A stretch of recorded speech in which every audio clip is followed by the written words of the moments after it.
Hello, horror lover. Are you ready for a long night of nightmares? Before we begin, I want to ask you to subscribe to the channel, and especially leave a comment telling me which city you're watching from. I'd love to know. Click the like button, all of this because the alarm blared at 5:30 a.m., jolting me from a fitful sleep. I groaned, reaching out to silence the incessant noise. For a moment, I considered rolling over and going back to sleep, but the thought of the hike I had planned pushed me out of bed. "Come on, Alex," I muttered to myself. "You've been putting this off for weeks." I shuffled to the bathroom, splashing cold water on my face to wake up fully. As I looked in the mirror, I saw the dark circles under my eyes, a testament to the long hours I'd been putting in at work.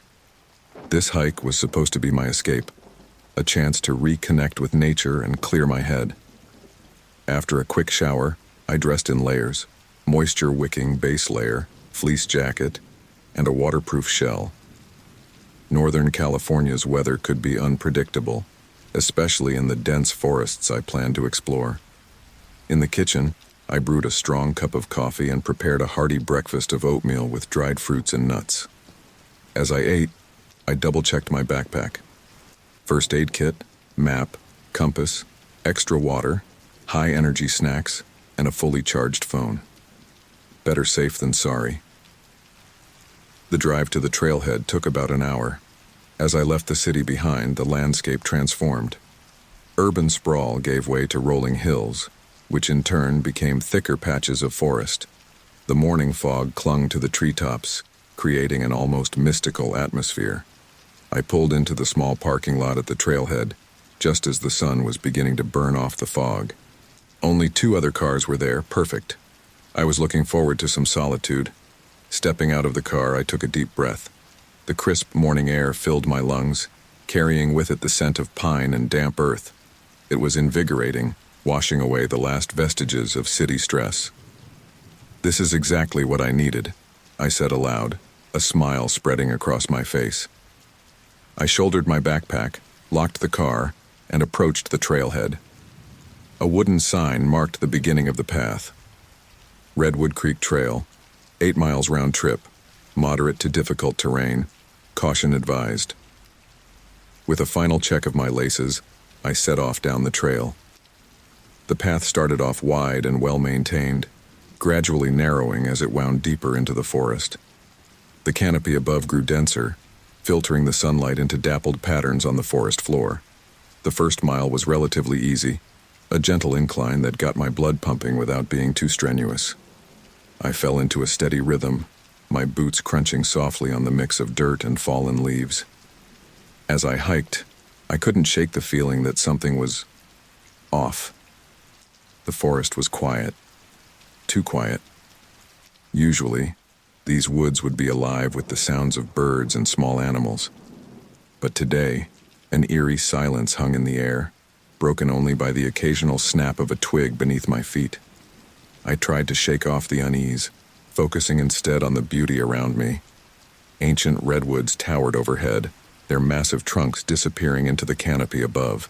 Ferns and moss carpeted the forest floor, adding splashes of vibrant green to the earthy palette. About 2 miles in, the trail began to steepen. I paused to catch my breath and take a swig of water. As I stood there, a sudden gust of wind rustled through the trees, sending a shiver down my spine. For a moment, I could have sworn I heard voices. "Hello?" I called out, my voice sounding unnaturally loud in the quiet forest. No response. I shook my head, chuckling nervously. "Get it together, Alex. It's just the wind playing tricks on you." Pushing aside my unease, I continued up the trail. The terrain became more challenging, with exposed roots and loose rocks requiring careful footing. I was so focused on watching my step that I almost missed the fork in the path. To the right, the main trail continued, wide and well-trodden. To the left, a narrower path snaked off into denser undergrowth. It wasn't on my map, but something about it called to me. Against my better judgment, I turned left. The new path was overgrown, barely visible in places. I had to push through ferns and low-hanging branches, the damp leaves leaving wet streaks on my jacket. The silence here was even more pronounced, pressing in on me from all sides. Suddenly, I heard it again. Voices. This time, I was sure. They were distant but distinct, carrying notes of anger and tension. My heart began to race. Part of me wanted to turn back to return to the safety of the main trail. But curiosity won out. I crept forward, moving as quietly as I could, straining to make out the words. As I got closer, the voices became clearer. Two men locked in a heated argument. "You can't do this," one voice shouted, fear evident in his tone. "We had a deal." "Deals change," the other voice replied, cold and menacing. "You should have known better than to cross me." I inched closer, pushing aside a branch for a better view. What I saw made my blood run cold. Two men stood in a small clearing. One was tall and muscular, with close-cropped hair and a scar running down his left cheek. The other was shorter, balding, his face pale with fear. The taller man had the shorter one by the collar, their faces inches apart. "Please," the shorter man begged. "I have a family. I'll get you the money, I swear." The taller man's face twisted into a cruel smile. "Too late for that, Jimmy. You had your chance." Time seemed to slow as the taller man reached into his jacket. Sunlight glinted off metal as he pulled out a long, wicked-looking knife. I wanted to scream, to run, to do something, anything, to stop what was about to happen. But I was frozen, paralyzed by shock and fear. In one swift motion, the knife plunged into Jimmy's chest. His eyes went wide, a choked gasp escaping his lips. The taller man stabbed again and again, his face a mask of cold fury.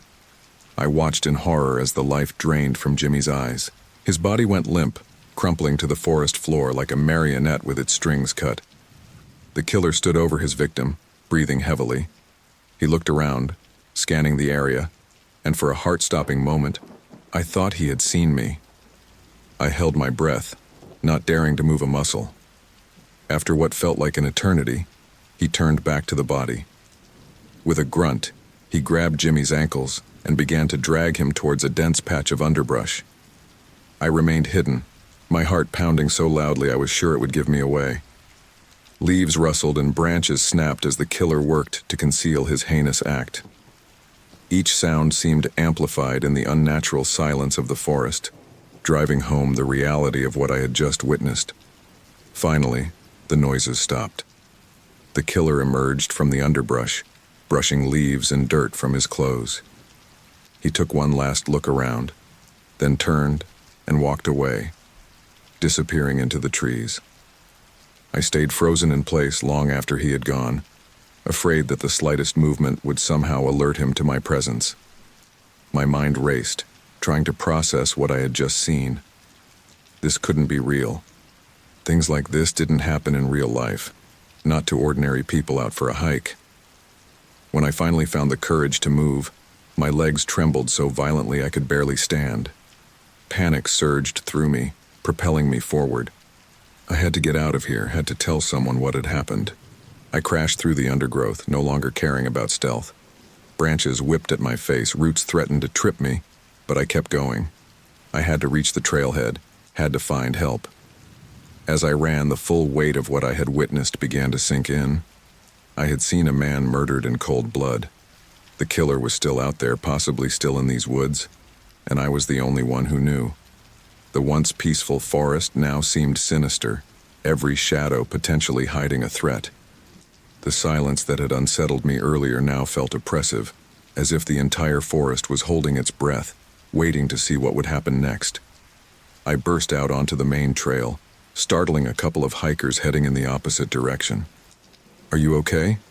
the woman asked, taking in my wild-eyed appearance and scratched face. I opened my mouth to respond, to tell them everything, but the words caught in my throat. How could I explain what I had seen? Would they even believe me? I need to get to the ranger station, I managed to gasp out. "There's been an accident." Without waiting for their response, I took off down the trail. My legs burned and my lungs ached, but fear drove me onward. I had to reach safety, had to report what I had seen. As the parking lot came into view, a new fear gripped me. What if the killer had made it back before me? What if he was waiting, ready to silence the only witness to his crime? I burst into the clearing, my eyes darting frantically around. The parking lot looked just as I had left it, my car sitting undisturbed next to the others. Fumbling with my keys, I unlocked the car and all but dove inside, locking the doors behind me. Only then did I allow myself to break down, the adrenaline giving way to shock and horror. As I sat there shaking and gasping for breath, one thought kept repeating in my mind. Nothing would ever be the same again. I had come to these woods seeking peace and rejuvenation.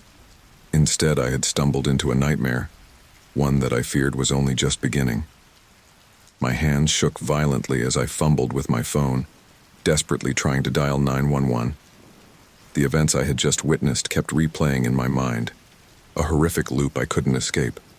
Finally, I managed to hit the call button. 911, what's your emergency? The calm voice of the dispatcher was a stark contrast to the chaos in my head. I saw a murder, I stammered, my voice barely above a whisper. In the forest. Redwood Creek Trail. Sir, can you repeat that? You witnessed a murder? I took a deep breath, trying to steady myself. Yes. I saw a man kill another man. He stabbed him and hid the body. The dispatcher's tone shifted, becoming more urgent. Are you in a safe location now? I think so, I replied, glancing nervously around the parking lot. I'm in my car at the trailhead. Okay, stay there. I'm dispatching officers to your location. Can you tell me your name? Alex. Alex Reeves. All right, Alex. I need you to stay on the line with me until the officers arrive. Can you do that? I nodded, then realized she couldn't see me. Yes, I can do that. As we waited, the dispatcher asked me to recount what I had seen. I closed my eyes, trying to focus on the details without losing myself in the horror of the memory. I was hiking. I took a side trail. That's when I heard voices. 2 men were arguing. I described the scene as best I could, my voice catching as I recounted the moment the knife came out. The dispatcher listened patiently, asking clarifying questions when needed. After what felt like an eternity, but was probably only about 15 minutes, I saw a police cruiser pull into the parking lot, followed closely by a park ranger's truck. The police are here, I told the dispatcher, relief washing over me. Okay, Alex. You did great. The officers will take it from here. Stay safe. The call ended, and I stepped out of my car on shaky legs. 2 officers approached me, their faces a mix of concern and professional detachment. Mr. Reeves? The taller of the 2 asked. When I nodded, he continued. I'm Officer Benson. This is my partner, Officer Chen. We understand you witnessed a homicide? Yes, I replied, the word catching in my throat. It was horrible. Officer Chen's expression softened slightly. We know this must be difficult for you, sir. Can you show us where this happened? I hesitated, fear gripping me at the thought of returning to that place. Do we have to go back there? What if he's still around? We have more units on the way, Officer Benson assured me. Your safety is our priority, but time is crucial in these situations. The sooner we can secure the scene, the better chance we have of catching the perpetrator. I nodded, steeling myself.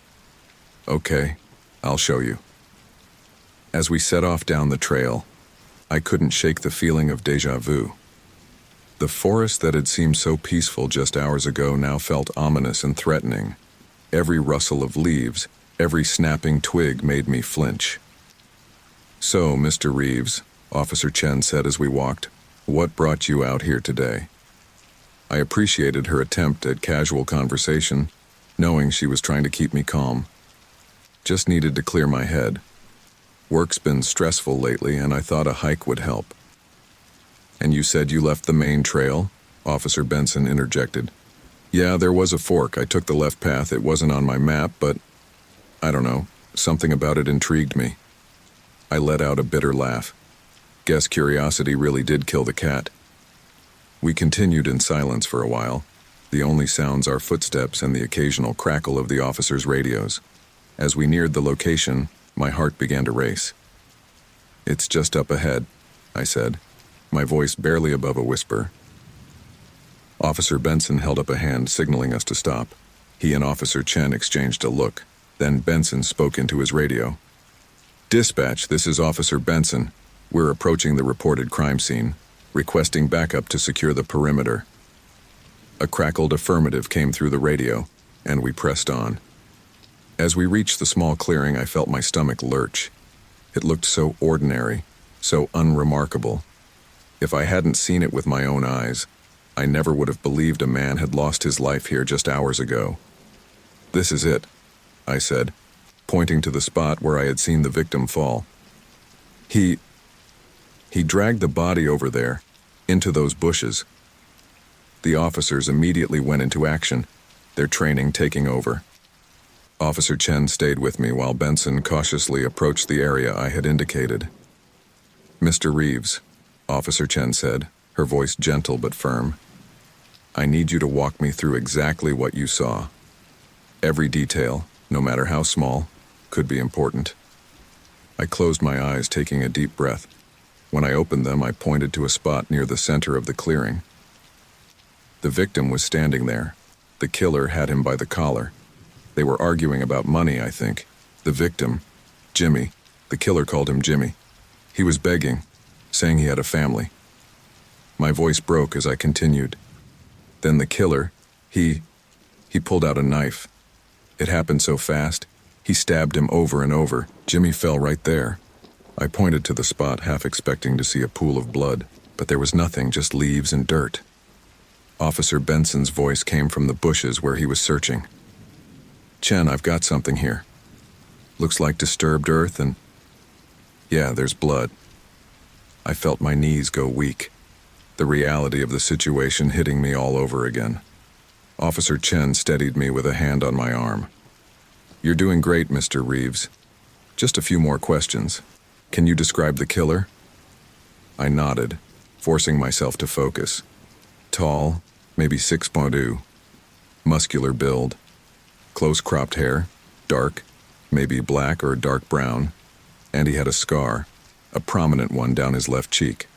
As I spoke, more police officers arrived, quickly cordoning off the area with yellow tape. A sense of unreality washed over me.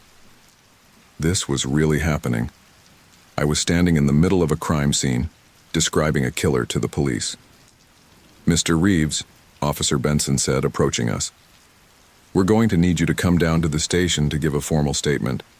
We'll also need to take your clothes for processing in case there's any trace evidence."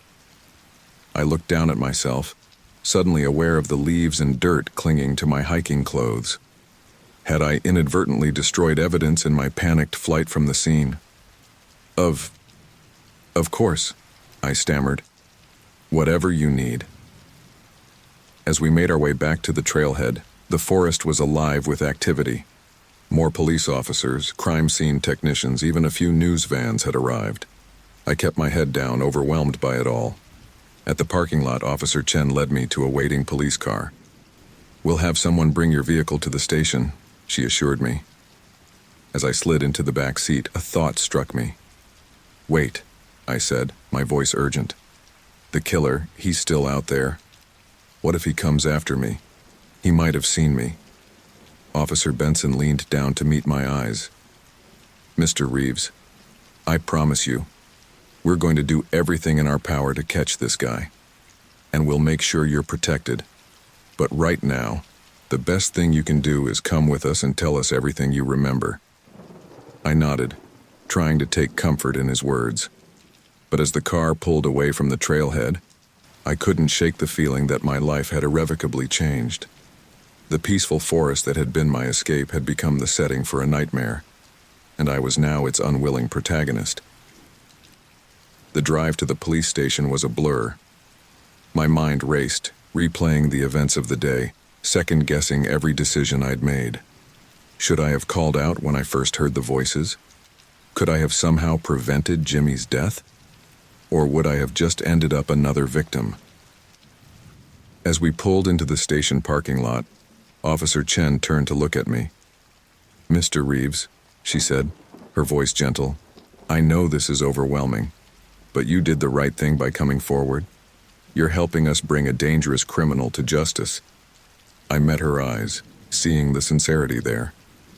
"Thank you," I managed to say. I can't stop seeing it. Every time I close my eyes, it's there." She nodded sympathetically.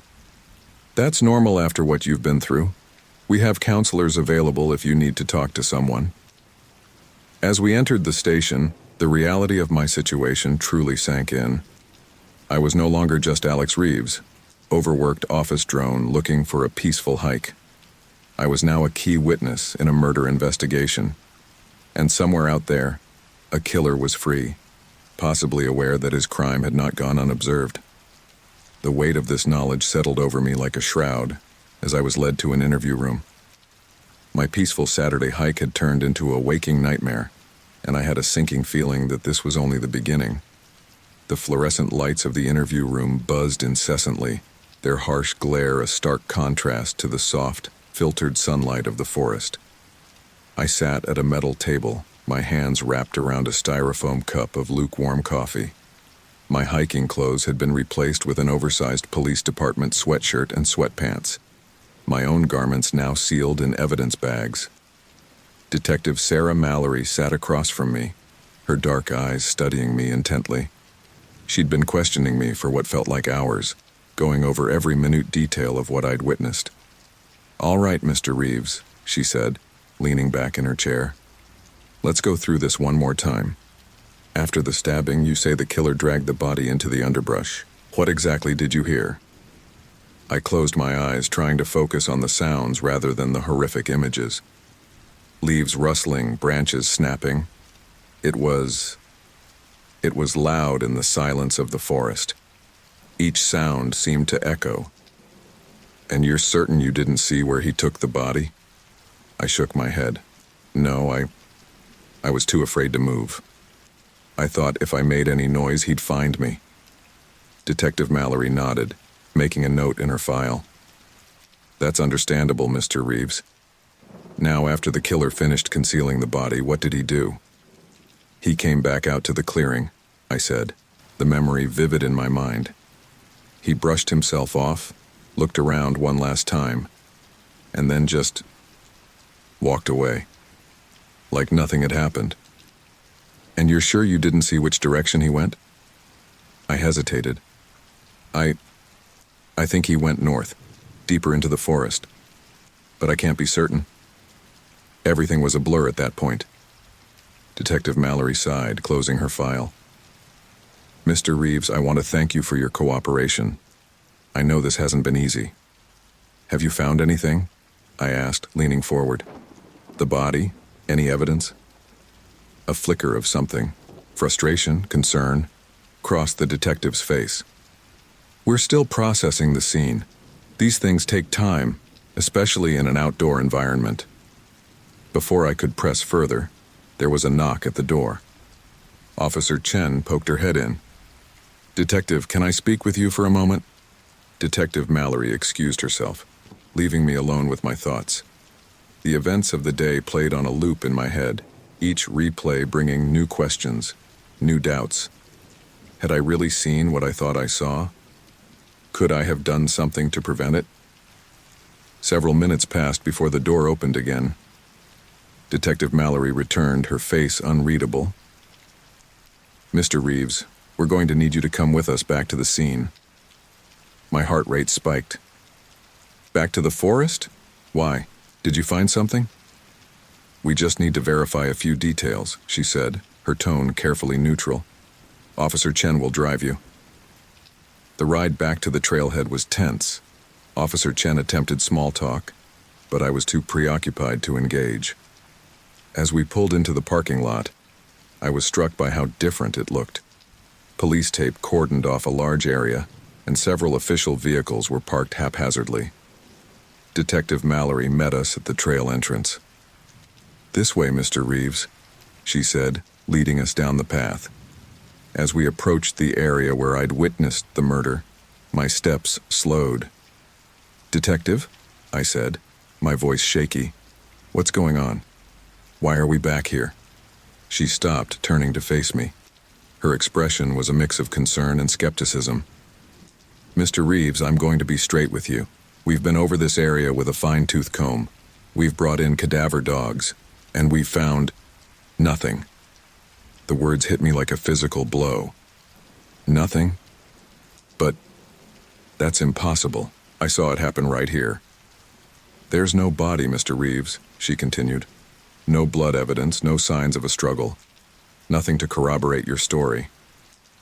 I stared at her in disbelief, then looked around wildly. The clearing looked exactly as it had earlier, peaceful and undisturbed. But it couldn't be. I knew what I had seen. "No, no, no," I muttered, moving further into the clearing. "It was right here. The killer had him by the collar right here."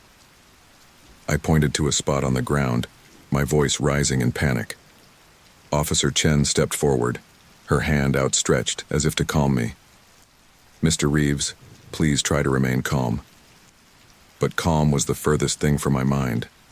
I rushed over to the area where I'd seen the killer drag the body. "He took him into these bushes. There has to be something." I began pushing through the underbrush, ignoring the thorns that scratched at my arms. Leaves and twigs crunched under my feet as I searched desperately for any sign of what I'd witnessed. "Mr. Reeves, stop." Detective Mallory's voice was sharp. "You're contaminating a potential crime scene." I whirled to face her, frustration and fear making my voice crack. "What crime scene? You just said there's nothing here." "Alex," Officer Chen said gently, using my first name for the first time. "Why don't we go back to the station? You've been through a lot today. Maybe after some rest." "I don't need rest," I shouted, running my hands through my hair in agitation. "I know what I saw. There was a man, Jimmy, and he was killed right here. Why can't you find any evidence?" Detective Mallory's voice was stern when she spoke. "Mr. Reeves, I need you to listen carefully. Making a false report is a serious offense. If you're having second thoughts about your statement—" "False report?" I couldn't believe what I was hearing. "You think I'm making this up? Why would I do that?" "People have their reasons," she replied, her tone maddeningly calm. "Attention, mental health issues, covering for their own involvement in a crime." The implication in her words sent a chill down my spine. You think I had something to do with this?" "I think," she said carefully, "that we have a man telling us he witnessed a violent murder, but we can't find a shred of evidence to support his claim. You have to admit it looks suspicious." I felt like I was drowning, gasping for air in a world gone mad. "This can't be happening," I muttered, sinking to my knees on the forest floor. "I saw it. I know I saw it." Officer Chen knelt beside me, her voice gentle. "Alex, is there anything you want to tell us? Anything you might have misremembered or exaggerated?" I looked up at her, then at Detective Mallory, seeing the doubt in their eyes. How could I make them understand? I knew what I had seen, but with no evidence to back it up, my story sounded insane, even to my own ears. I began, then stopped, unsure of what to say. The truth sounded like a lie, but I couldn't bring myself to say anything else. "I told you everything exactly as it happened. I swear it." Detective Mallory sighed, exchanging a look with Officer Chen. "All right, Mr. Reeves. We're going to head back to the station now. We'll need to take another statement from you." As we walked back to the trailhead, my mind raced. How was this possible? Had the killer somehow managed to clean up every trace of his crime in the short time between my fleeing the scene and the police arriving? It seemed impossible, and yet, the alternative, that I had somehow imagined or hallucinated the entire thing, was equally unthinkable. Back at the station, I was led to a different interview room. This one felt smaller, more claustrophobic. Detective Mallory sat across from me again, but this time her demeanor was different, colder, more suspicious. "Mr. Reeves," she began, her tone formal, "I need to remind you that you're under no obligation to speak with us. You have the right to remain silent and the right to an attorney. Do you understand? The implication was clear. I was no longer just a witness. I was a suspect. I understand, I said, my voice barely above a whisper. But I don't need a lawyer. I've done nothing wrong. Then explain to me, she said, leaning forward, why we can't find any evidence of the crime you claim to have witnessed. No body, no blood, no signs of struggle, nothing.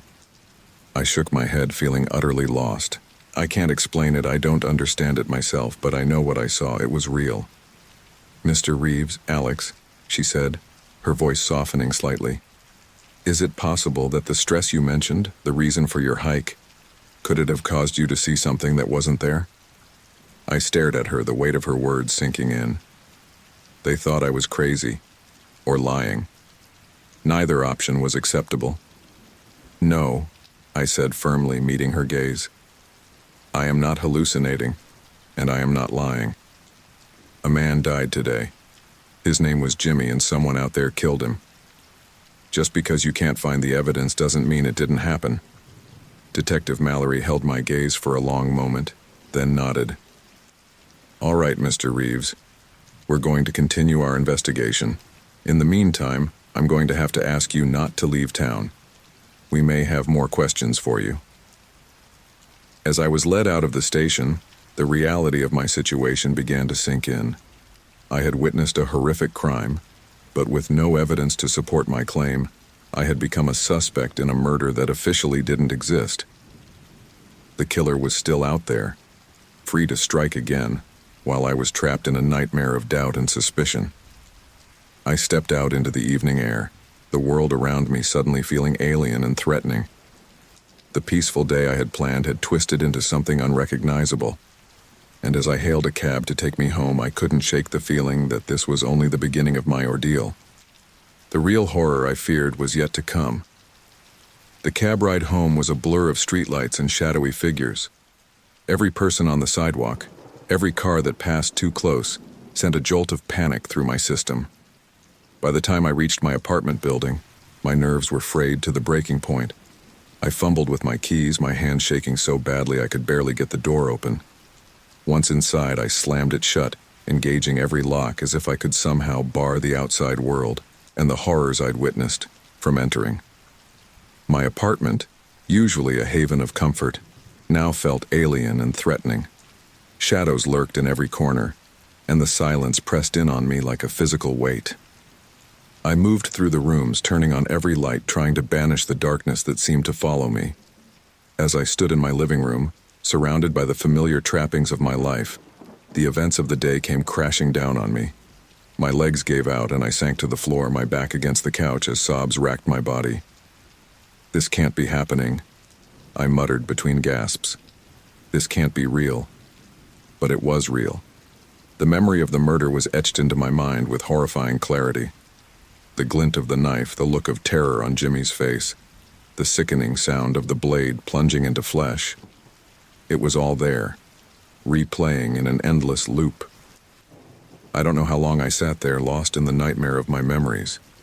The shrill ring of my phone jolted me back to reality. I scrambled to answer it, a part of me hoping it was the police calling to say they'd found evidence that they believed me now. Hello? My voice was hoarse, barely recognizable. Alex? It's Lisa. Are you okay? You sound terrible. Lisa. My coworker. The one who'd encouraged me to take this hike in the first place.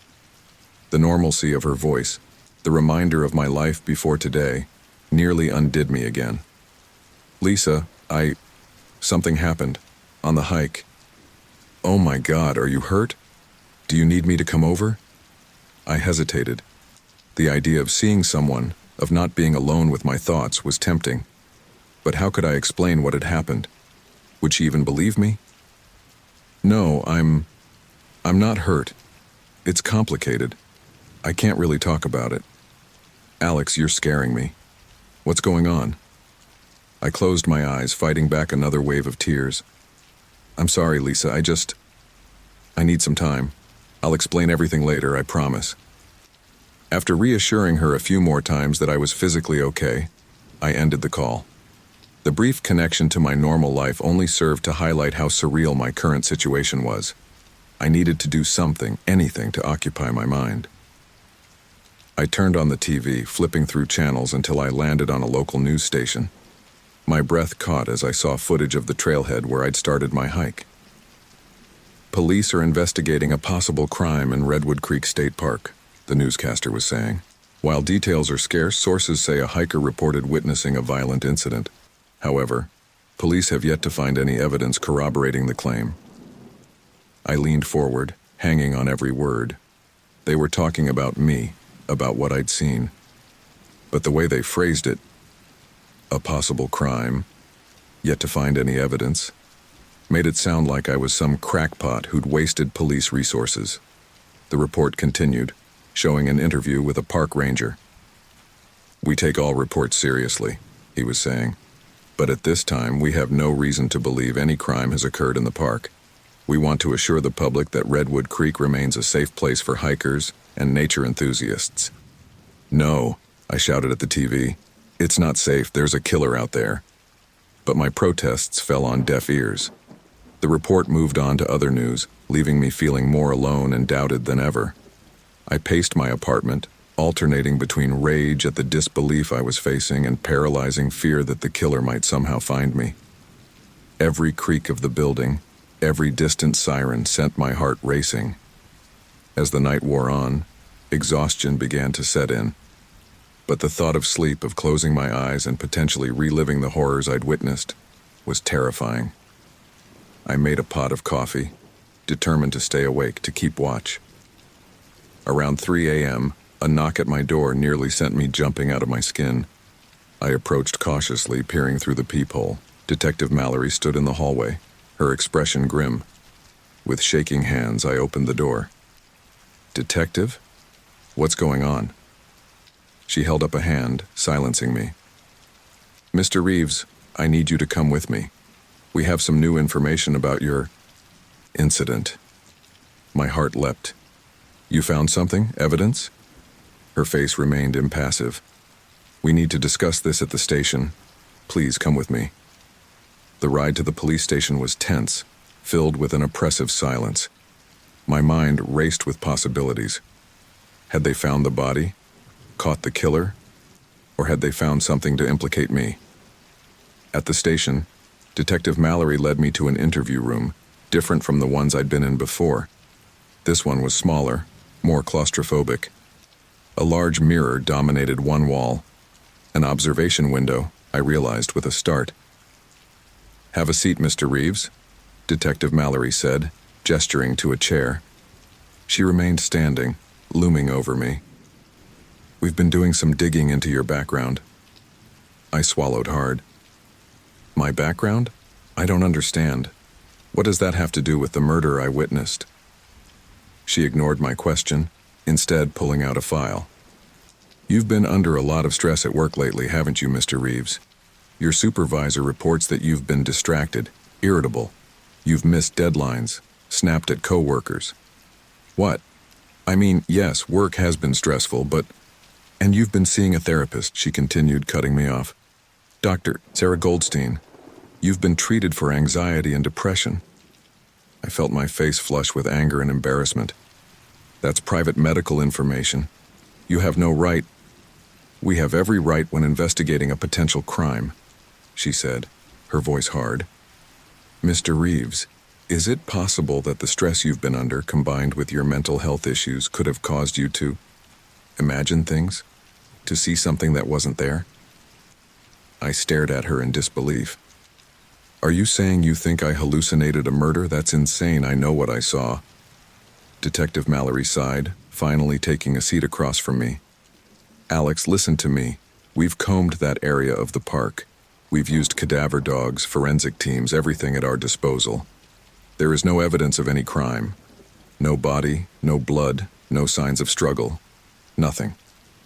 "But that's impossible," I protested, my voice rising. "I saw it happen. The killer must have cleaned up or moved the body, or in the short time between when you claim to have witnessed this murder and when you called 911, she interrupted. "It's not possible, Alex. Not without leaving some trace. I fell silent, my mind reeling. How could this be happening? I knew what I had seen. It had been real, visceral, horrifying. Hadn't it? "There's something else," Detective Mallory said, her tone softening slightly. "We looked into the name you gave us, Jimmy. There's no missing person report for anyone by that name matching the description you gave. No one has come forward looking for a man who matches that description." I shook my head, feeling as if the room was closing in on me. No, this isn't right. I'm not crazy. I'm not making this up." "I believe that you believe what you're saying," she said. "But Alex, the evidence, or lack thereof, speaks for itself. I think you need help.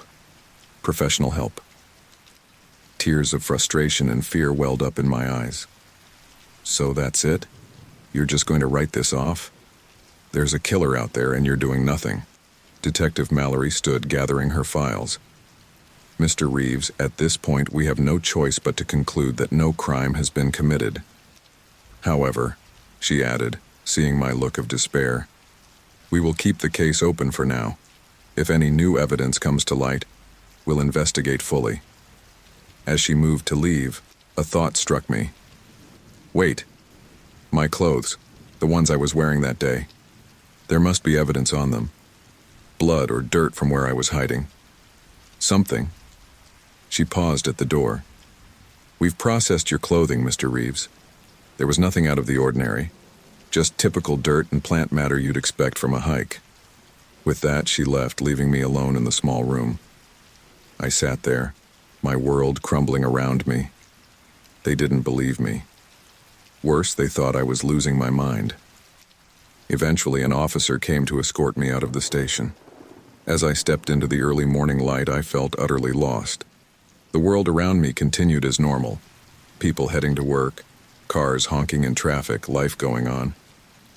But for me, everything had changed.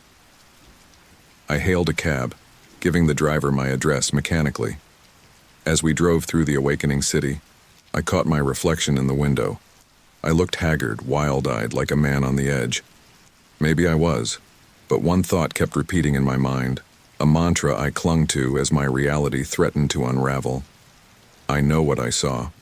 It was real. It had to be. As the cab pulled up to my apartment building, I made a decision.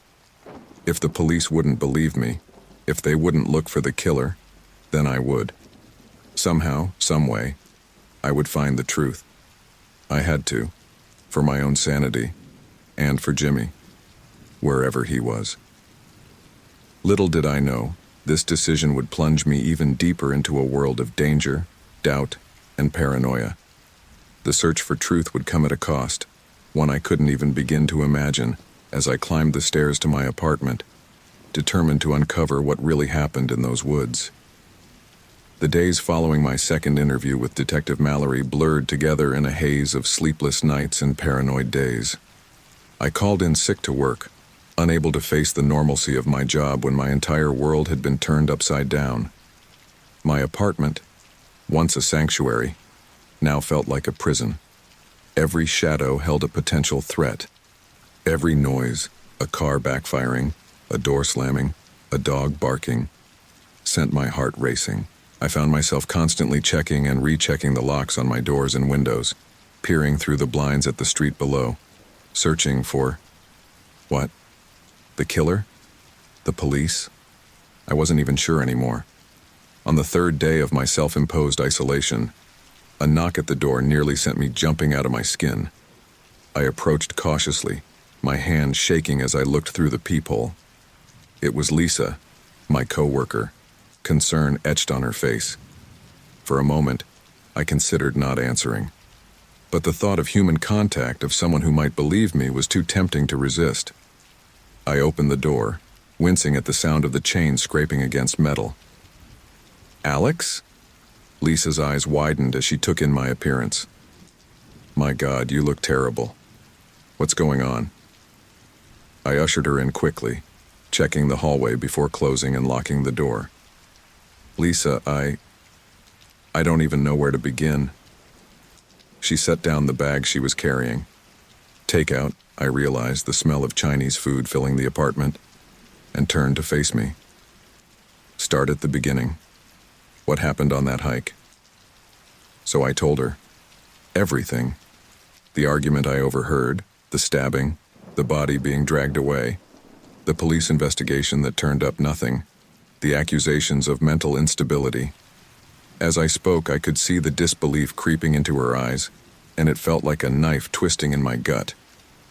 "Alex," she said slowly when I finished, that's quite a story. Are you sure that I'm not crazy?" I interrupted, a bitter laugh escaping me. "Trust me, I've asked myself that 1,000 times. But I know what I saw, Lisa. It was real." She reached out, placing a hand on my arm. "I believe that you believe it, Alex, but you have to admit it sounds far-fetched, especially with no evidence." I pulled away, anger flaring. "Not you too. I thought you'd understand." "I'm trying to," she insisted. "But Alex, look at yourself. You haven't been to work in days. You look like you haven't slept or eaten. This isn't healthy." I turned away, moving to the window and peering out through the blinds. The street below was quiet, normal. But was it? That car parked across the street. Had it been there yesterday? And the man walking his dog? Was he really just a neighbor or someone watching me? "You don't understand," I muttered. "He's out there, the killer. He could be anywhere, watching, waiting, and no one believes me. No one's looking for him." Lisa's voice was gentle when she spoke again. "Alex, I think maybe you should talk to someone. A professional, Dr. Goldstein." "No!" I whirled around, my voice rising. "I'm not crazy, Lisa. I don't need a therapist. I need someone to believe me, to help me find the truth." She took a step back, and I saw fear flash in her eyes. It was like a bucket of cold water, shocking me back to reality. I slumped onto the couch, my head in my hands. "I'm sorry," I said, my voice muffled. "I didn't mean to yell. I don't know what to do anymore." Lisa sat beside me, her hand resting lightly on my shoulder. "It's okay, Alex. I can't imagine what you're going through. But please, you need to take care of yourself. Eat something. Try to get some sleep. Things will look clearer in the morning." I nodded, not trusting myself to speak. She stayed for a while longer, coaxing me to eat some of the food she'd brought. But as she prepared to leave, panic gripped me again. "Wait," I said, grabbing her arm. Don't tell anyone about this, about what I told you, please." She hesitated, then nodded. "I won't, Alex. But promise me you'll think about getting help, okay?" After she left, I stood in the middle of my living room, feeling more alone than ever. The food she'd brought sat heavy in my stomach, the first real meal I'd had in days. But it did nothing to quell the fear and doubt swirling in my mind. I moved to my desk, where I'd set up a makeshift investigation board, printouts of news articles about the alleged incident in the park, maps of the area, notes scribbled in increasingly erratic handwriting. It all looked like the ravings of a madman, and for a moment I wondered if that's exactly what I was becoming. But then my eyes fell on a photo I'd taken in the park months ago, long before this nightmare began. It showed the fork in the trail where I'd made the fateful decision to go left instead of right, and there, barely visible in the background, was a glint of something metal. My heart raced as I grabbed a magnifying glass, examining the photo closely. It was hard to make out, but it looked like it could be the edge of a structure. A cabin, maybe. "The cabin," I whispered, the memory flooding back. In all the chaos of that day, I'd forgotten. When I was fleeing the scene, I'd glimpsed what looked like an old, abandoned cabin deep in the woods. Excitement surged through me. This could be it, the evidence I needed. If the killer had used that cabin, there might be proof there. Something the police had missed in their search. I grabbed my phone, my finger hovering over Detective Mallory's number. But doubt crept in. Would she believe me? Or would this just be another reason for her to think I was losing my mind? No, I decided. I needed to check this out myself first. Get proof, real, tangible evidence that would force them to believe me. As I began to plan my return to the park, a small voice in the back of my mind whispered warnings. This was dangerous. The killer could still be out there, and if I was wrong, if there was nothing to find, it would only cement the belief that I was delusional. But I pushed those thoughts aside. This was my chance to prove I wasn't crazy, to find the truth and bring a murderer to justice. I spent the rest of the night preparing. I dug out my hiking gear, packed a bag with supplies, flashlight, first aid kit, camera. I even found an old hunting knife in a drawer, its weight both reassuring and terrifying in my hand. As dawn broke, I stood at my window, watching the city come to life. In a few hours, I would be back in those woods, searching for answers. The thought sent a shiver down my spine, equal parts fear and anticipation.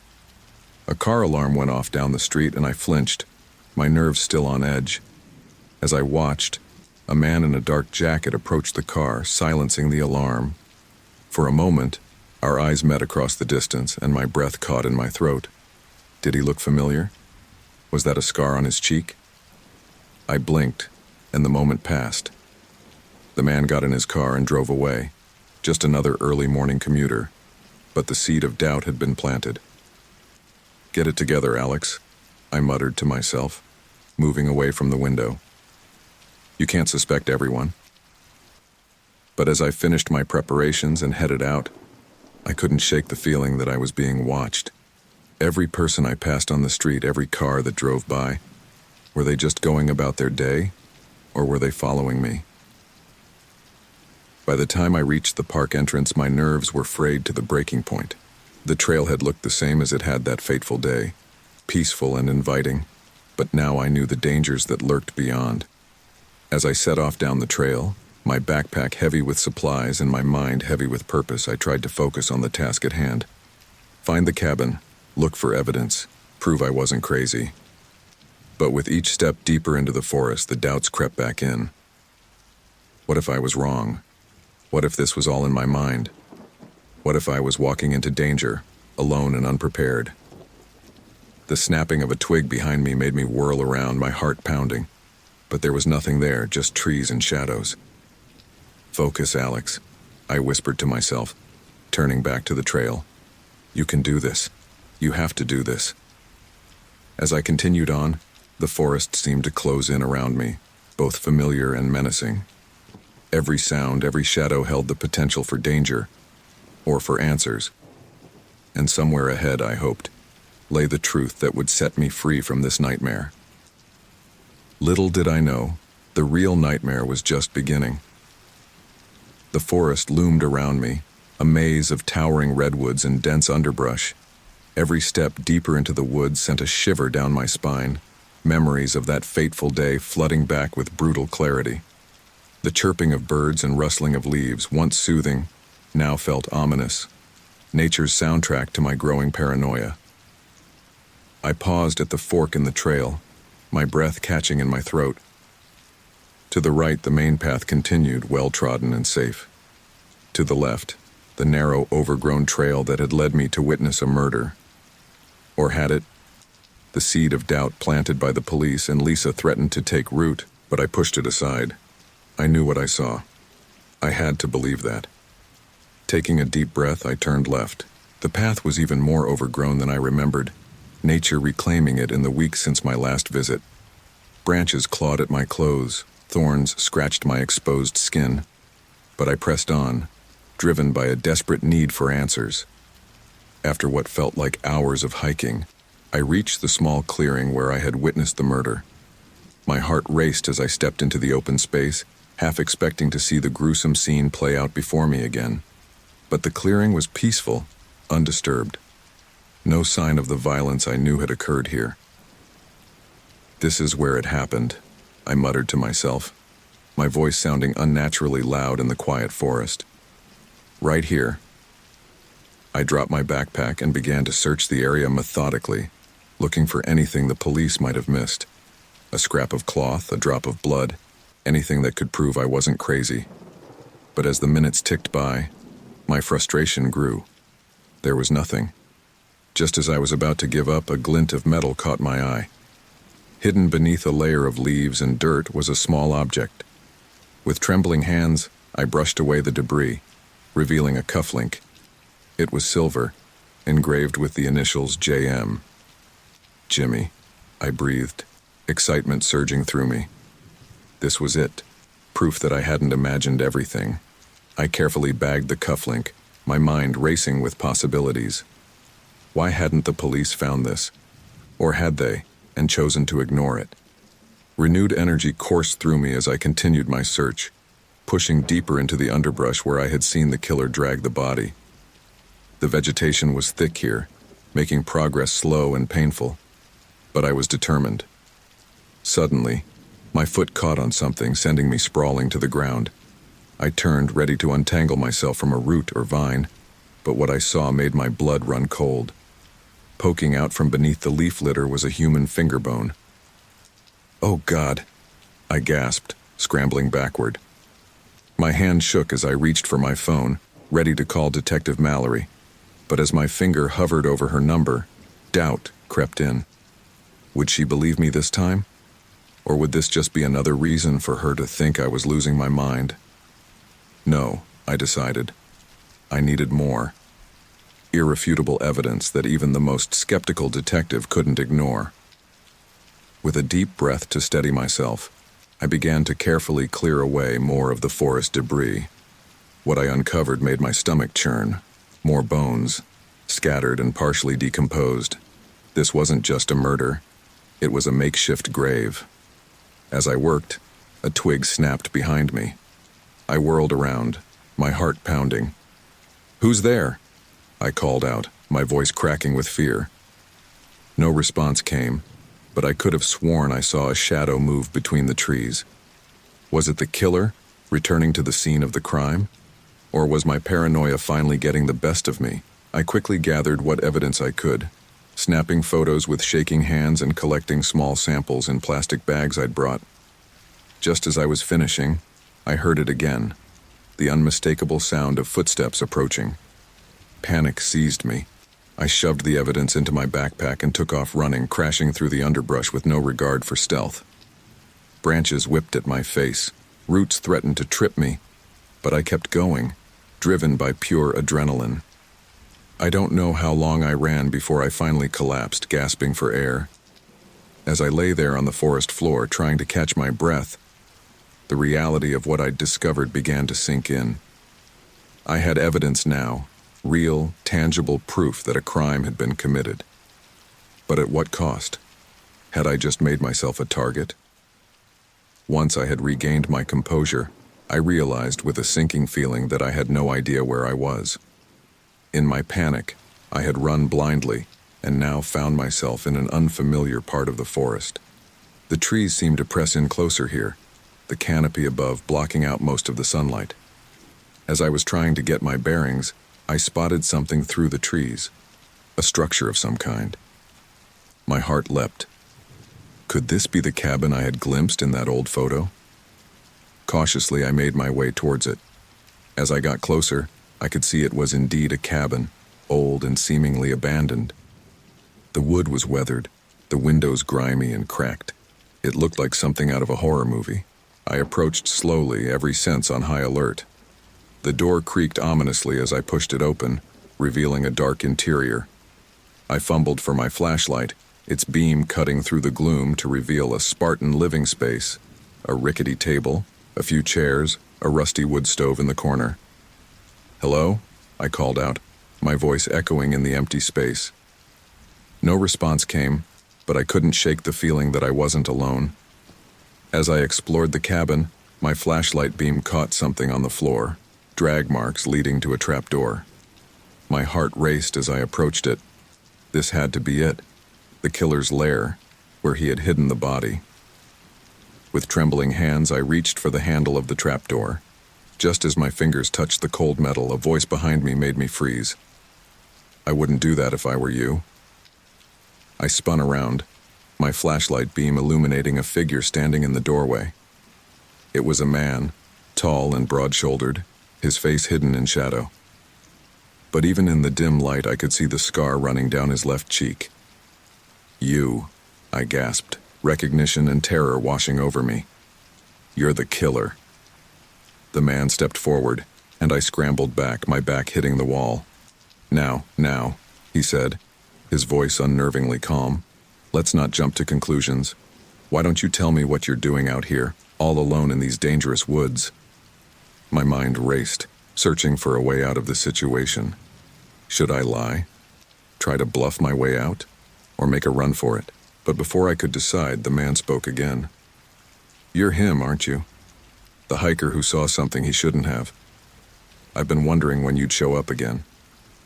I don't know what you're talking about," I stammered, trying to keep my voice steady. "I'm just out for a hike. Got lost and found this cabin." The man chuckled, a sound that sent chills down my spine. "Come now, let's not insult each other's intelligence. You've been quite the thorn in my side, you know. Stirring up trouble with the police, asking questions. I had hoped you'd take the hint and let it go, but here you are." As he spoke, he moved further into the cabin, effectively blocking my exit. I glanced around frantically, looking for another way out, but there was nothing. I was trapped. "What do you want?" I asked, trying to buy time. My hand inched towards my backpack, where I had stashed the hunting knife. If I could just reach it.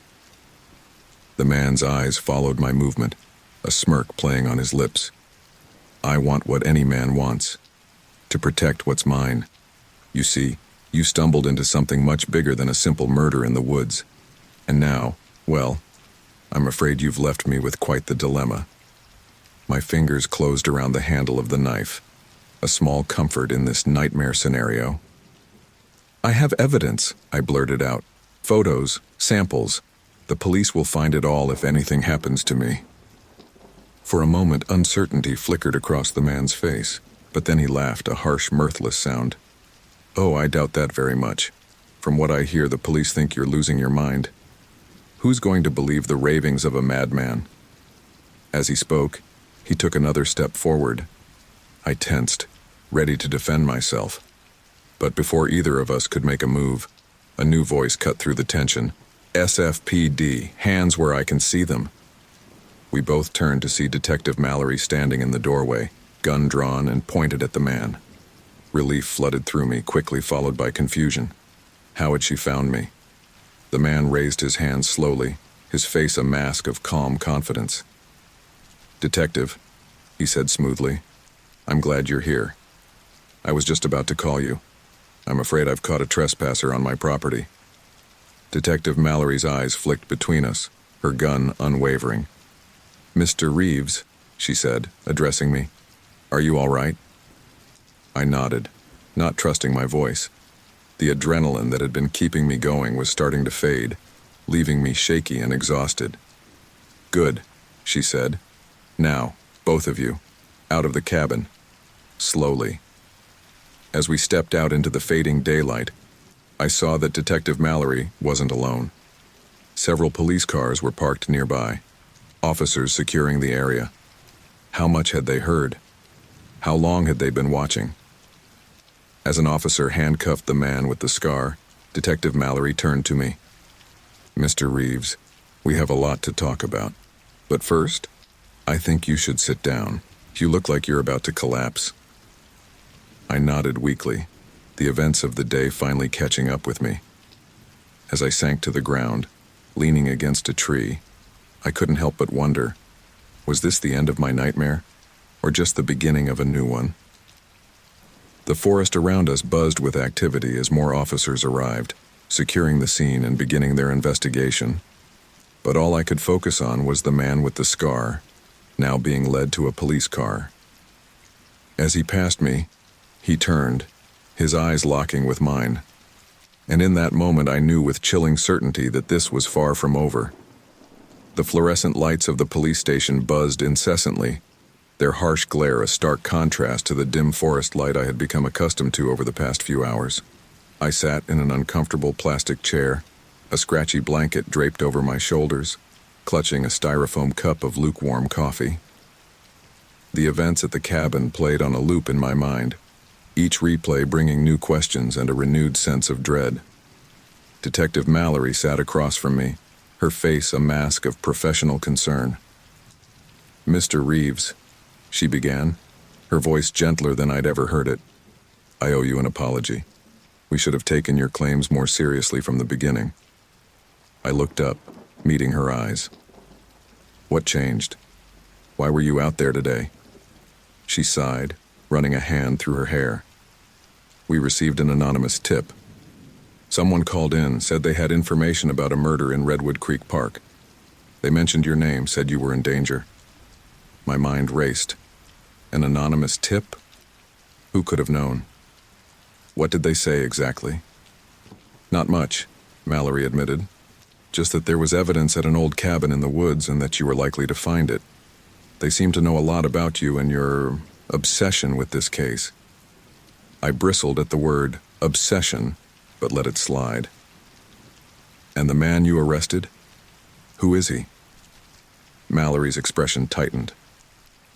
"James Moretti. He's a person of interest in several ongoing investigations, but we've never had enough evidence to bring him in. Until now, thanks to you." A chill ran down my spine. James Moretti. JM. The initials on the cufflink I'd found. "Jimmy," I whispered. "What was that?" Mallory leaned forward, her interest piqued. I shook my head, trying to clear my thoughts. "The victim, the man I saw murdered. The killer called him Jimmy. I thought that was his name." Mallory's brow furrowed. "Mr. Reeves, I think there might have been some misunderstanding. James Moretti is very much alive. He's the man we arrested at the cabin." The room seemed to spin around me. But I saw him die. I saw him get stabbed." "Alex," Mallory said, using my first name for the first time, "I need you to listen carefully. We found evidence of multiple bodies at that cabin. It seems Moretti has been using it as a dumping ground for years. The man you saw murdered, he might have been one of Moretti's associates. A falling out, perhaps." I slumped in my chair, overwhelmed. Everything I thought I knew, everything I'd been so sure of, was being called into question. Again. "What happens now?" I asked, my voice barely above a whisper. "Now," Mallory said, standing up. "You go home and get some rest. We'll need you to come in tomorrow to give a full statement. And Alex," she added, her tone serious, "don't leave town. This investigation is far from over, and you're our key witness." As I stepped out of the police station into the cool night air, I felt oddly disconnected from the world around me. The city bustled on, oblivious to the nightmare I'd been living. Cars honked, people laughed and chatted as they walked by, the mundane rhythm of life continuing uninterrupted. I hailed a cab, giving the driver my address mechanically. As we drove through the neon-lit streets, my mind wandered. Despite the events of the day, despite the confirmation that I hadn't imagined the murder, I couldn't shake the feeling that something was still off. The pieces didn't quite fit together. Lost in thought, I almost missed it. A face in the crowd, illuminated for a brief moment by a streetlight as we passed. My heart nearly stopped.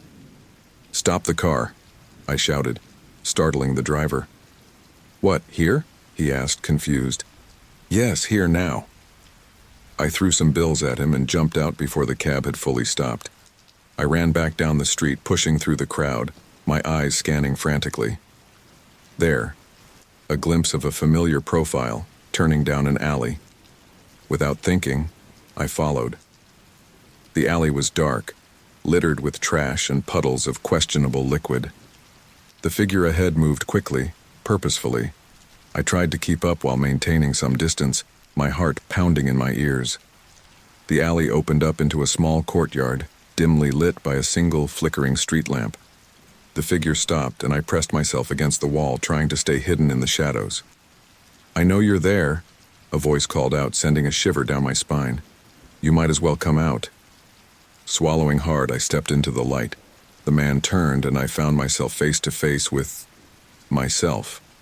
No, not quite myself. The man before me could have been my twin, but there were subtle differences.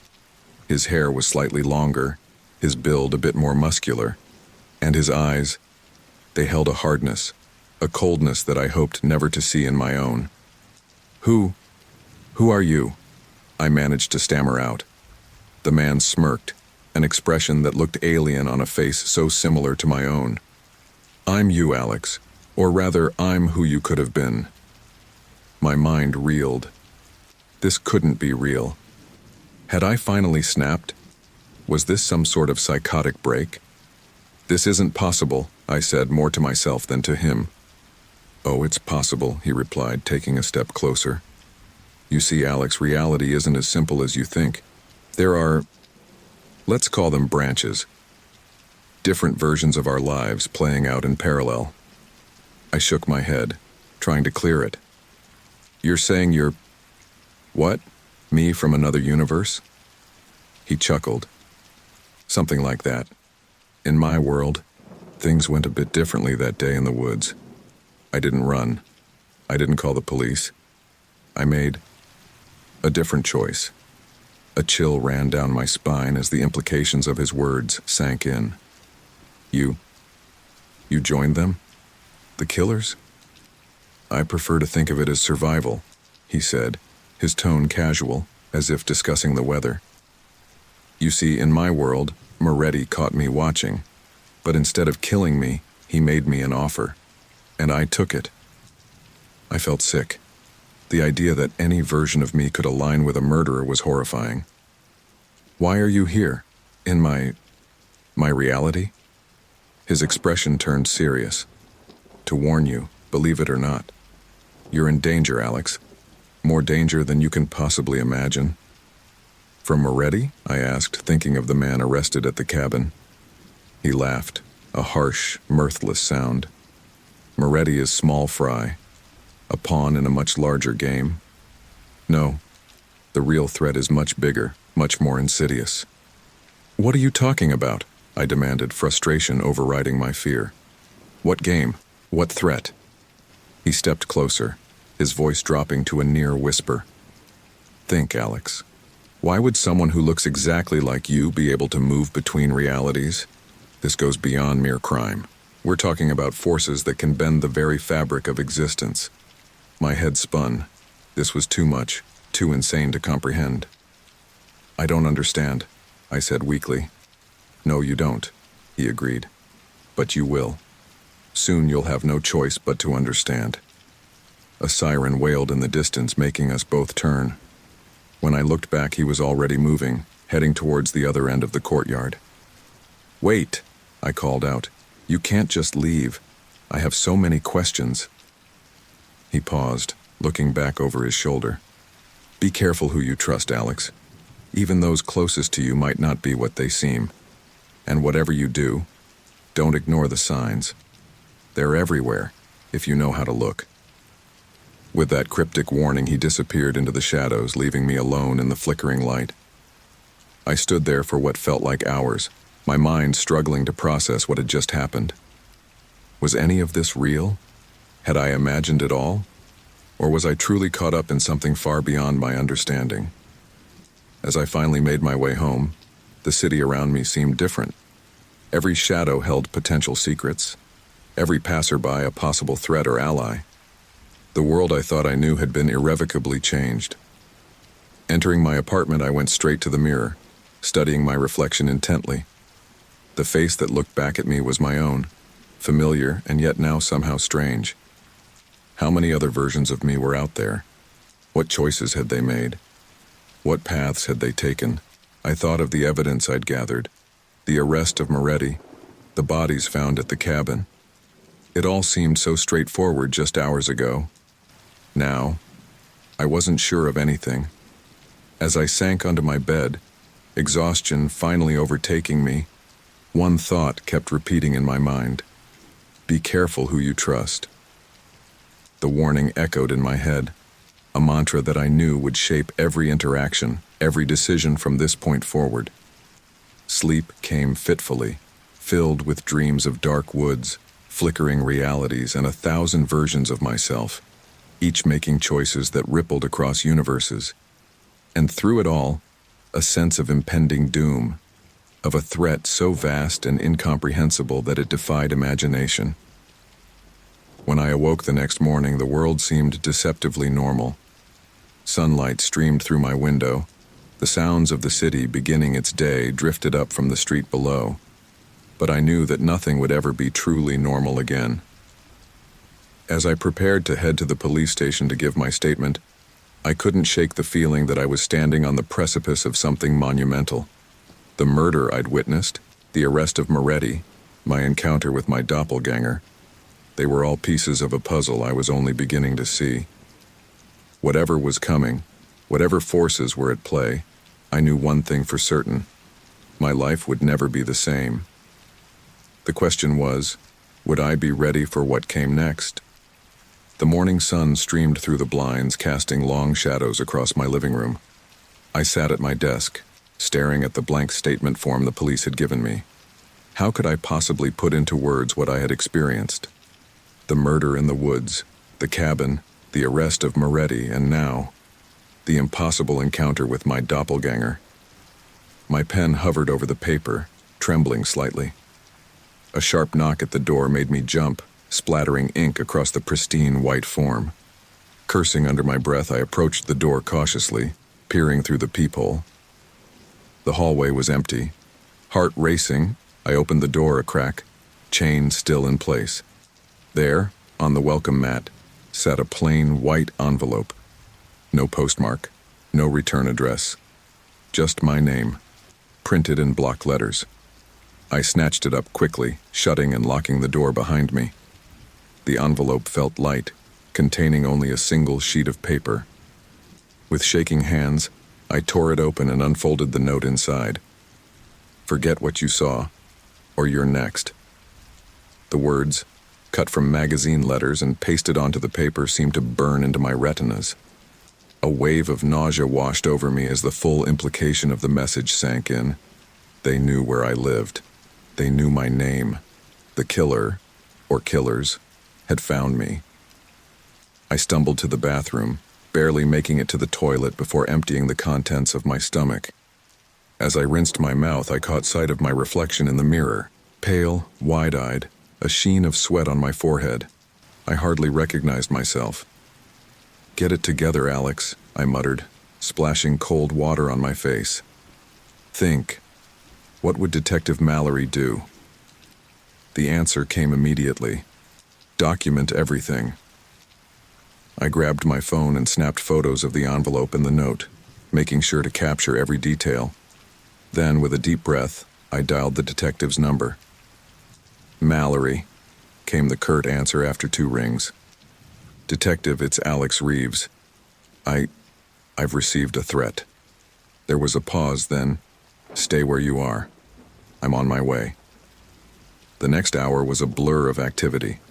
Detective Mallory arrived with a team of officers, photographing and bagging the note and envelope. They dusted for fingerprints, questioned my neighbors, and swept the building's security footage.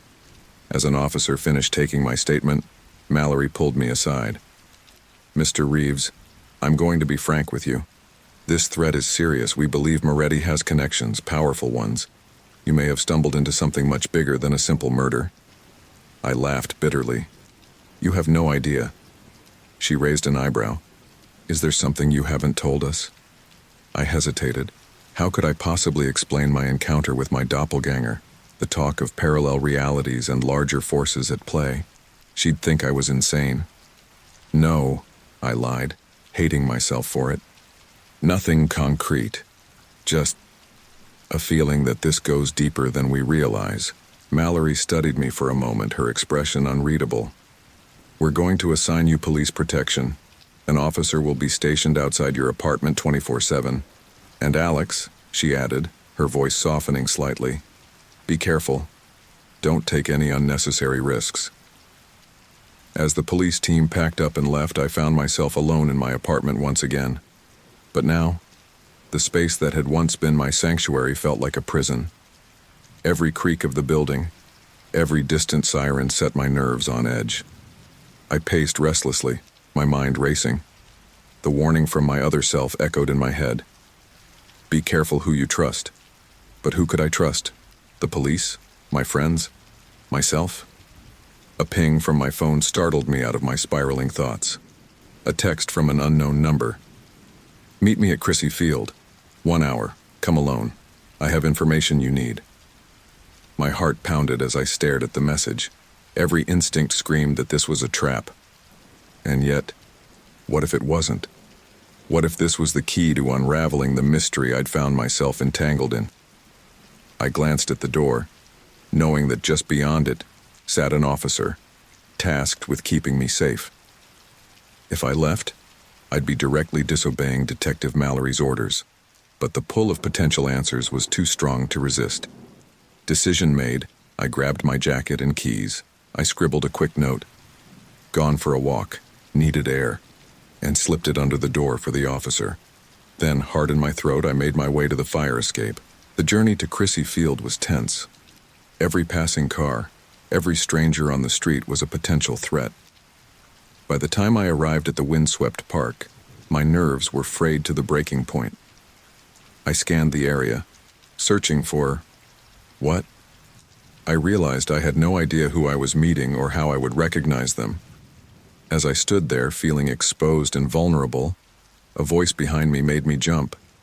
You're a hard man to get alone, Mr. Reeves. I spun around to find myself face to face with a woman I'd never seen before. She was tall, with short-cropped red hair and piercing green eyes. Something about her stance, the way she carried herself, screamed, dangerous. Who are you? I demanded, trying to keep the tremor out of my voice. She smiled, but it didn't reach her eyes. A friend, or at least someone with aligned interests. You can call me Scarlett. What do you want? Why did you ask me here? Scarlett glanced around, her gaze sweeping the park. Not here. We're too exposed. Follow me. Every instinct told me to run, to get as far away from this woman as possible, but the promise of answers was too tempting. I followed her to a nearby parking lot where she unlocked a nondescript sedan. Get in, she said, sliding into the driver's seat. I hesitated, my hand on the door handle. How do I know I can trust you? She fixed me with a hard stare. You don't. But right now, I'm your best shot at staying alive and figuring out what the hell is going on. Your choice. Taking a deep breath, I got into the car. We drove in silence for several minutes, winding through the city streets. Finally, Scarlett spoke. You've stirred up quite the hornet's nest, Mr. Reeves. Moretti was just the tip of the iceberg. The people he works for, they're not the kind you want attention from. And who are these people? I asked, trying to keep my voice steady. She shook her head. It's not that simple. We're talking about an organization so vast, so deeply embedded in the fabric of society, that most people can't even conceive of its existence. A chill ran down my spine as I remembered my doppelganger's words. Forces that can bend the very fabric of existence, I murmured. Scarlett's head snapped towards me, her eyes wide. Where did you hear that? I hesitated, then decided to take the plunge. You're going to think I'm crazy, but I met someone who looked exactly like me, but wasn't me. He talked about parallel realities, about choices and branches. To my surprise, Scarlett didn't laugh or call me insane. Instead, she nodded grimly. So it's true. They've perfected the technology. Technology? What technology? She pulled the car into an abandoned parking garage, killing the engine. Turning to face me fully, she spoke in a low, urgent tone. Mr. Reeves, Alex, what I'm about to tell you will change everything you think you know about reality. Are you sure you want to hear it? I swallowed hard, my mouth suddenly dry. I'm sure. Scarlett took a deep breath. The organization I mentioned, let's call them the Architects, they've been working for decades on something called Project Nexus. It's a device, or maybe a process, that allows them to access and manipulate parallel realities. My mind reeled. But why? What's the point?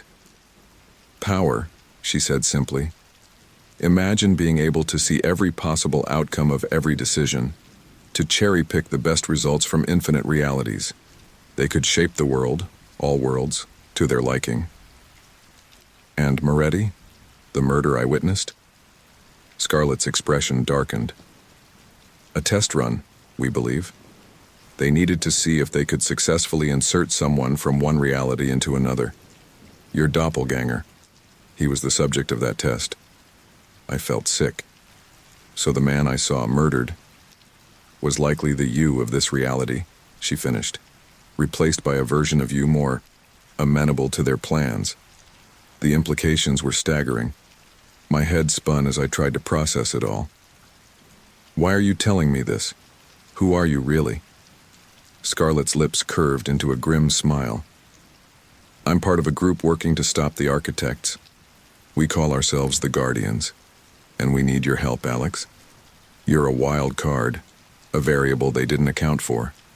You could be the key to bringing down their whole operation. As I sat there in the dimly lit parking garage, my world tilting on its axis, a realization struck me. There was no going back. I was irrevocably entangled in a conflict that spanned realities, with stakes higher than I could have ever imagined. What do you need me to do?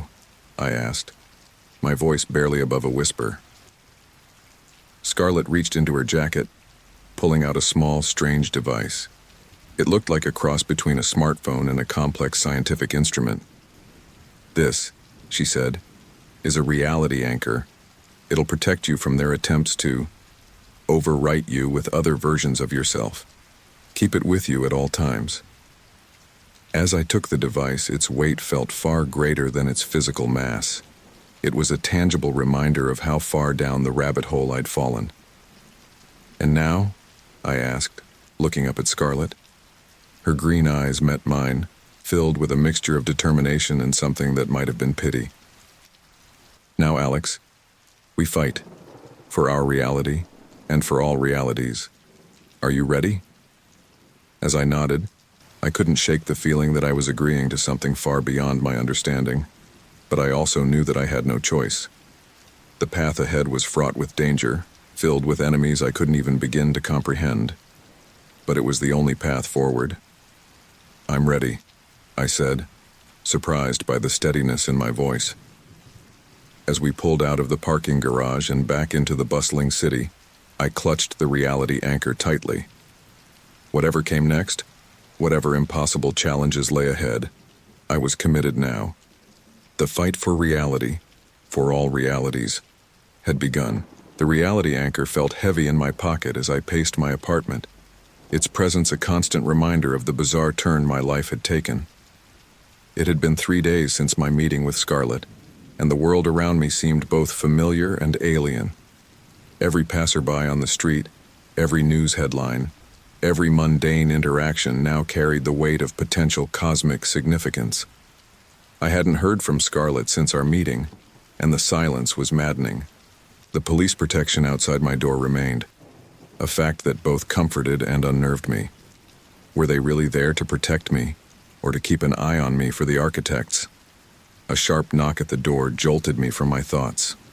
I approached cautiously, peering through the peephole. To my surprise, I saw Lisa, my coworker, shifting nervously in the hallway. I opened the door, the chain still in place. Lisa, what are you doing here?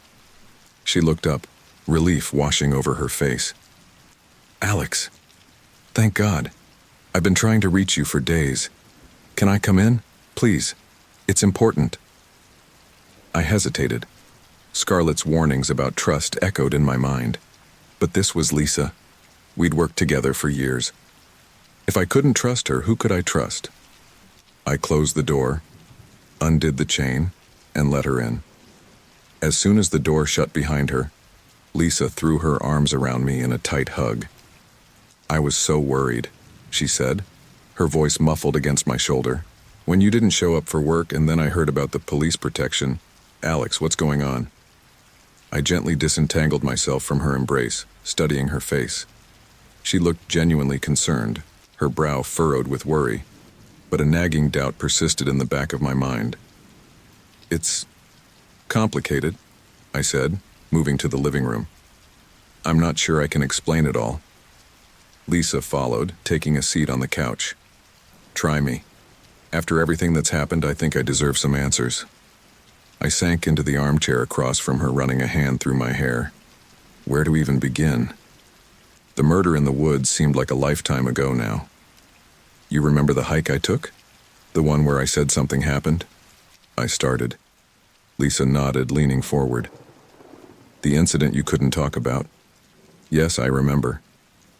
I took a deep breath and began to recount the events of the past weeks. The murder I witnessed, the disbelief from the police, the discovery of the cabin, Moretti's arrest. With each revelation, Lisa's eyes grew wider.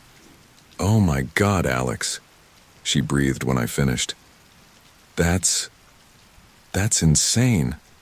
No wonder you've been acting so strange. But why didn't you tell me sooner? I could have helped, or at least been there for you. The genuine hurt in her voice made me wince. I'm sorry, Lisa. I wanted to protect you, and honestly, I wasn't sure if anyone would believe me. She reached out, placing her hand on mine. I believe you, Alex. It sounds crazy, but I know you. You wouldn't make something like this up. The warmth of her touch, the sincerity in her eyes, it was almost enough to make me spill everything. About Scarlett, the Guardians, the mind-bending truth about parallel realities. But Scarlett's warnings held me back. There's more, I said slowly, but I'm not sure I can tell you. It might put you in danger. Lisa's grip on my hand tightened. Alex, I'm already involved. Whatever this is, whatever you're going through, let me help, please. I stood abruptly, pacing the room. The weight of secrets and impossible truths pressed down on me. I wanted so badly to confide in someone, to share the burden. But could I risk Lisa's safety? Her sanity? You don't understand, I said, my voice strained. This goes beyond anything you could imagine. It's not just about a murder or a criminal organization. It's about the very nature of reality itself. Lisa stood, moving to block my pacing. Then help me understand. Whatever it is, we can face it together. I looked into her eyes, searching for any sign of deception, any hint that she might be more than she seemed. But all I saw was concern, determination, and something else. A warmth that made my heart skip a beat. Before I could respond, a high-pitched whine filled the air. The reality anchor in my pocket was vibrating, its screen flashing with an urgent message. Reality breach imminent. What's that noise? Lisa asked, looking around in confusion. I pulled out the device, my heart racing. Lisa, I need you to listen to me very carefully. Something is about to happen. Something impossible. Whatever you see, whatever you hear, you need to stay calm and trust me. Can you do that? She nodded, her face pale but resolute. I trust you, Alex. The whine from the reality anchor reached a fever pitch, and suddenly, the air in the center of my living room seemed to ripple and tear. A swirling vortex of energy appeared, pulsing with otherworldly light. Lisa stumbled back, her eyes wide with shock. Alex. What? Before she could finish, a figure stepped through the portal. My breath caught in my throat as I recognized him. It was me. Or rather, another version of me. This Alex looked harder, more battle-worn than the doppelganger I'd met before. A jagged scar ran across his left cheek, and his eyes held a haunted look that sent chills down my spine. We don't have much time, he said, his voice gruff and urgent. They're coming. The architects have found a way to collapse the barriers between realities. If we don't stop them, everything, all realities, will be destroyed. Lisa let out a small, choked sound. I moved to her side, placing a steadying hand on her arm. It's okay, I murmured. He's me, from another reality. The other Alex's eyes flicked to Lisa, a flash of pain crossing his face. You shouldn't have involved her, he said. It's not safe. I involved myself, Lisa said, her voice shaky but determined. I want to help. A sad smile touched the other Alex's lips. Some things never change, no matter the reality. But we don't have time for this. Alex, he turned to me. You need to come with me. Now. The Guardians have a plan, but we need you, this reality's you, to make it work. I hesitated, looking between my doppelganger and Lisa. I can't just leave. What about the police protection? And Lisa? I can't leave her unprotected. The other Alex reached into his jacket, pulling out 2 more reality anchors. He tossed one to Lisa. This will protect you from reality shifts. As for the police, he grimaced. They're compromised. The architects have infiltrated more deeply than we realized. Lisa fumbled with the reality anchor, her hand shaking. Alex, she said, turning to me, I don't understand everything that's happening, but I know it's important. You should go. I took her hand, squeezing it gently. Come with us, I said impulsively. I don't want to leave you behind. The other Alex started to protest, but Lisa cut him off. I'm coming, she said firmly. Whatever this is, whatever we're up against, you'll need all the help you can get. For a moment, tension crackled between the 3 of us. Then, the other Alex nodded curtly. Fine. But we need to move. Now.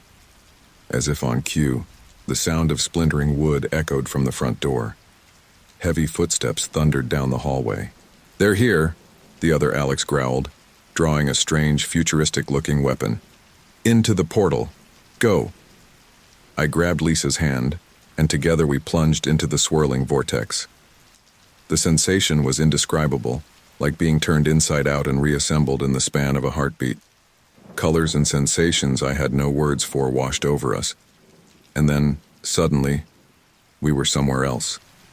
The air was different, thicker, with a metallic tang. We stood in what looked like an advanced scientific laboratory, filled with equipment I couldn't begin to comprehend.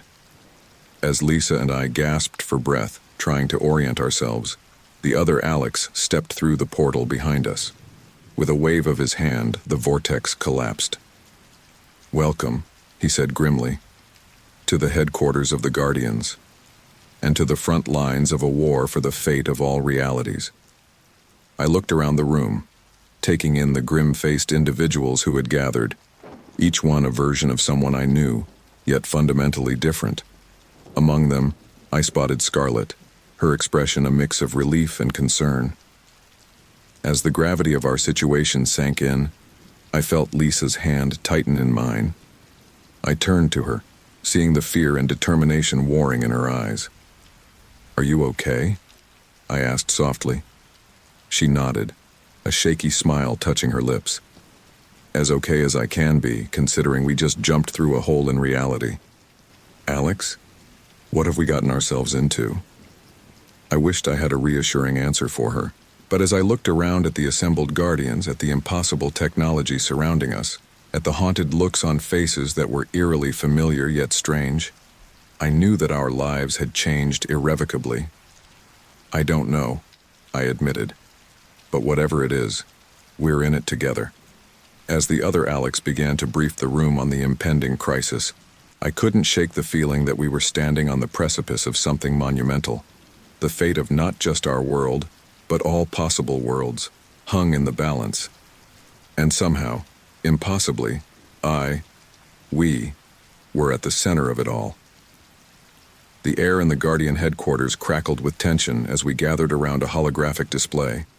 My doppelganger, who I'd started thinking of as Alex too, manipulated the image, showing a complex web of intersecting lines and pulsing nodes.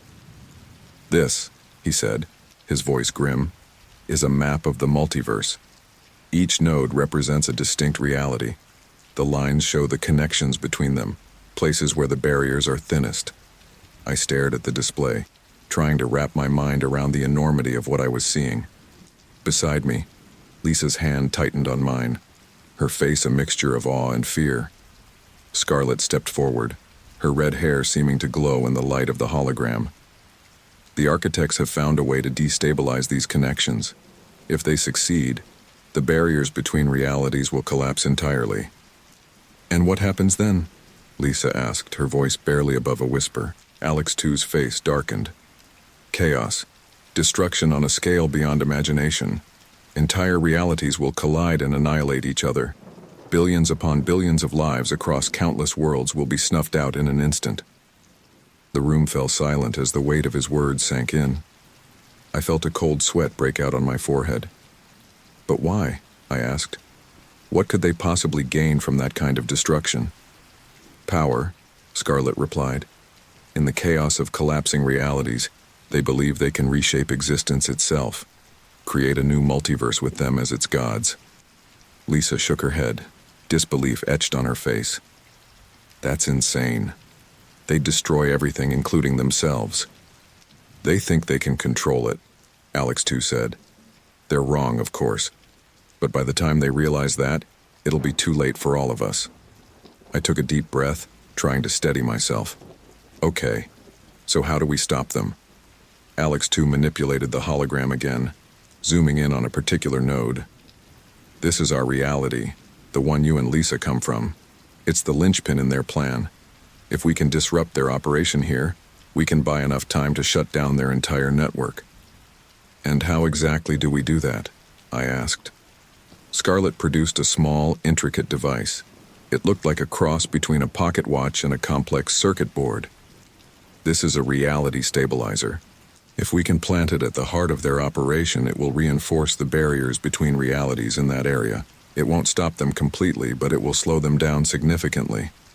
Great, I said, a hint of sarcasm creeping into my voice. So we just need to waltz into the secret base of a group of reality-bending megalomaniacs and plant a device right under their noses. Sounds easy. Alex.2 shot me a hard look. It's not going to be easy.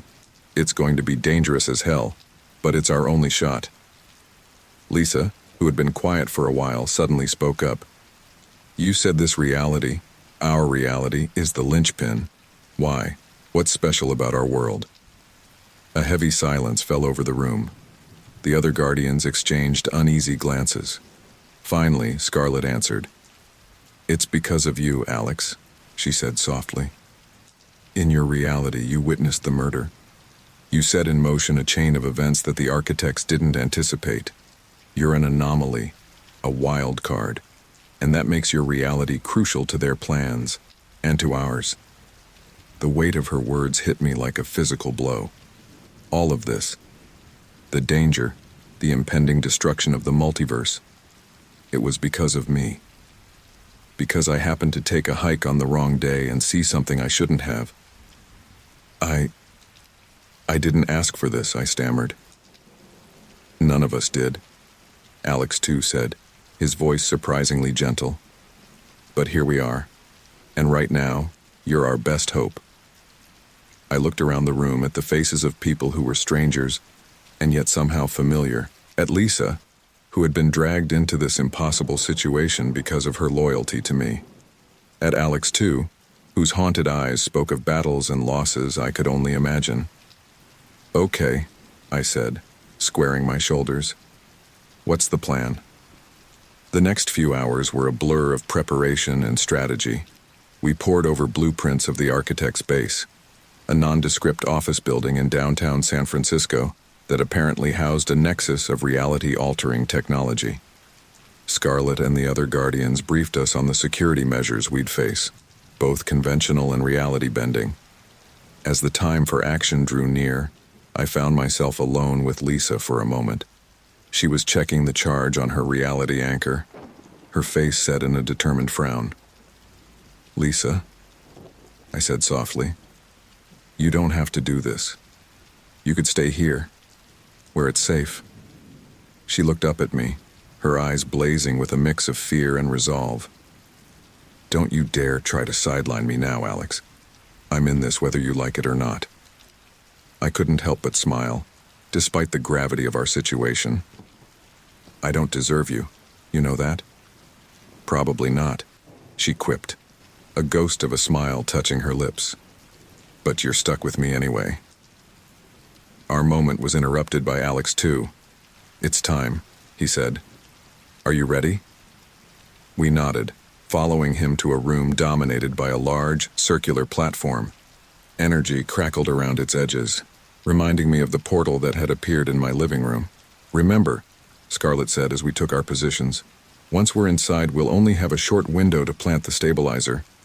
After that, reality itself will become unstable. The anchors will protect you to a degree, but don't take any unnecessary risks. Good luck, Alex 2 added. And thank you. Both of you. Before I could respond, the world around us dissolved into a kaleidoscope of impossible colors and sensations. For a timeless moment, I felt as if I was everywhere and nowhere at once. My very essence scattered across countless realities. Then, with a jolt that knocked the breath from my lungs, we materialized in a sterile, white hallway.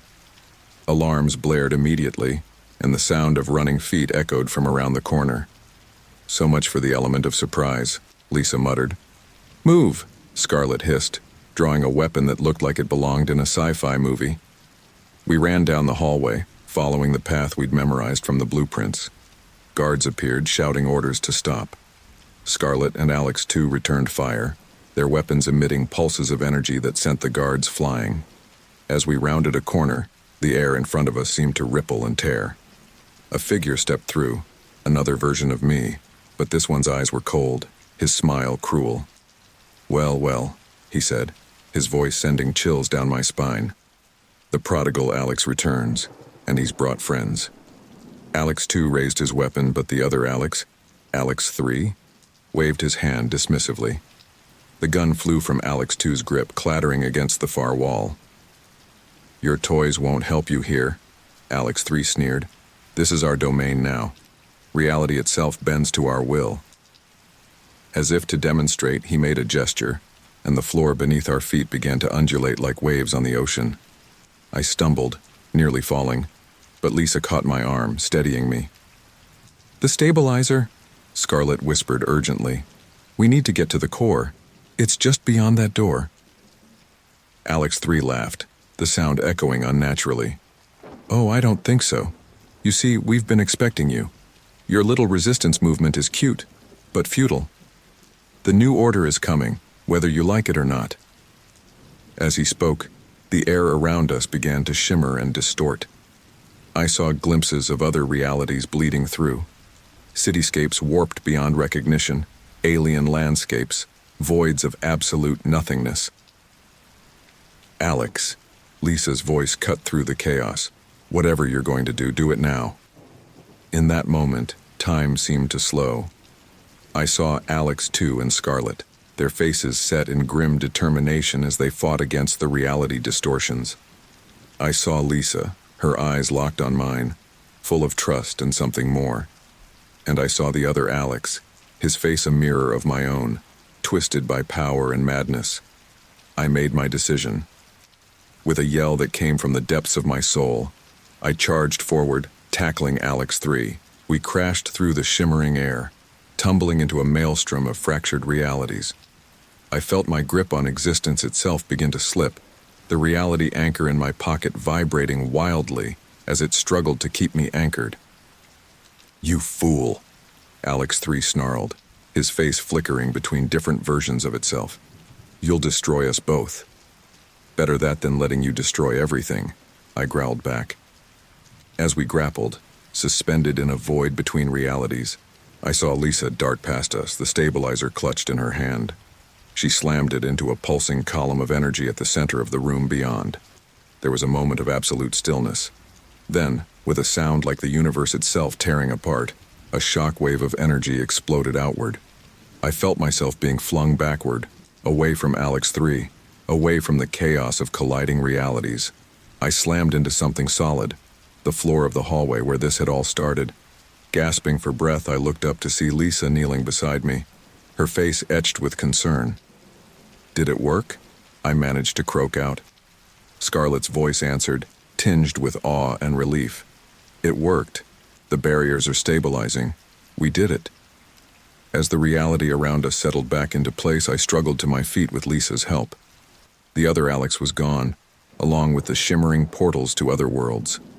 All that remained was a group of exhausted, battered individuals who had just saved the multiverse. Alex 2 approached, a rare smile on his scarred face. You did good, kid. Both of you, he added, nodding to Lisa. What happens now? Lisa asked, her arm still around my waist, supporting me. Now, Scarlett said, we clean up. There are still architects out there and damage to be repaired across multiple realities, but we've bought ourselves time and hope. As we made our way out of the building, leaning on each other for support, I couldn't help but marvel at the sheer insanity of what we'd just been through. A month ago, I was just a guy who went for a hike in the woods. Now I was part of a multiversal resistance movement, with the fate of all realities resting on our shoulders. I looked at Lisa, seeing the same mix of exhaustion and exhilaration in her eyes that I felt. "Still glad you came along?" I asked. She laughed, a sound of pure relief and joy. "Are you kidding? Someone had to keep you from getting yourself killed across multiple realities." As we stepped out into the sunlight of a world that had no idea how close it had come to annihilation, I felt a profound sense of both accomplishment and trepidation. We had won this battle, but the war for the multiverse was far from over. But whatever came next, whatever impossible challenges lay ahead, I knew one thing for certain. We would face them together, across this reality and all others. The end. Or perhaps, just the beginning.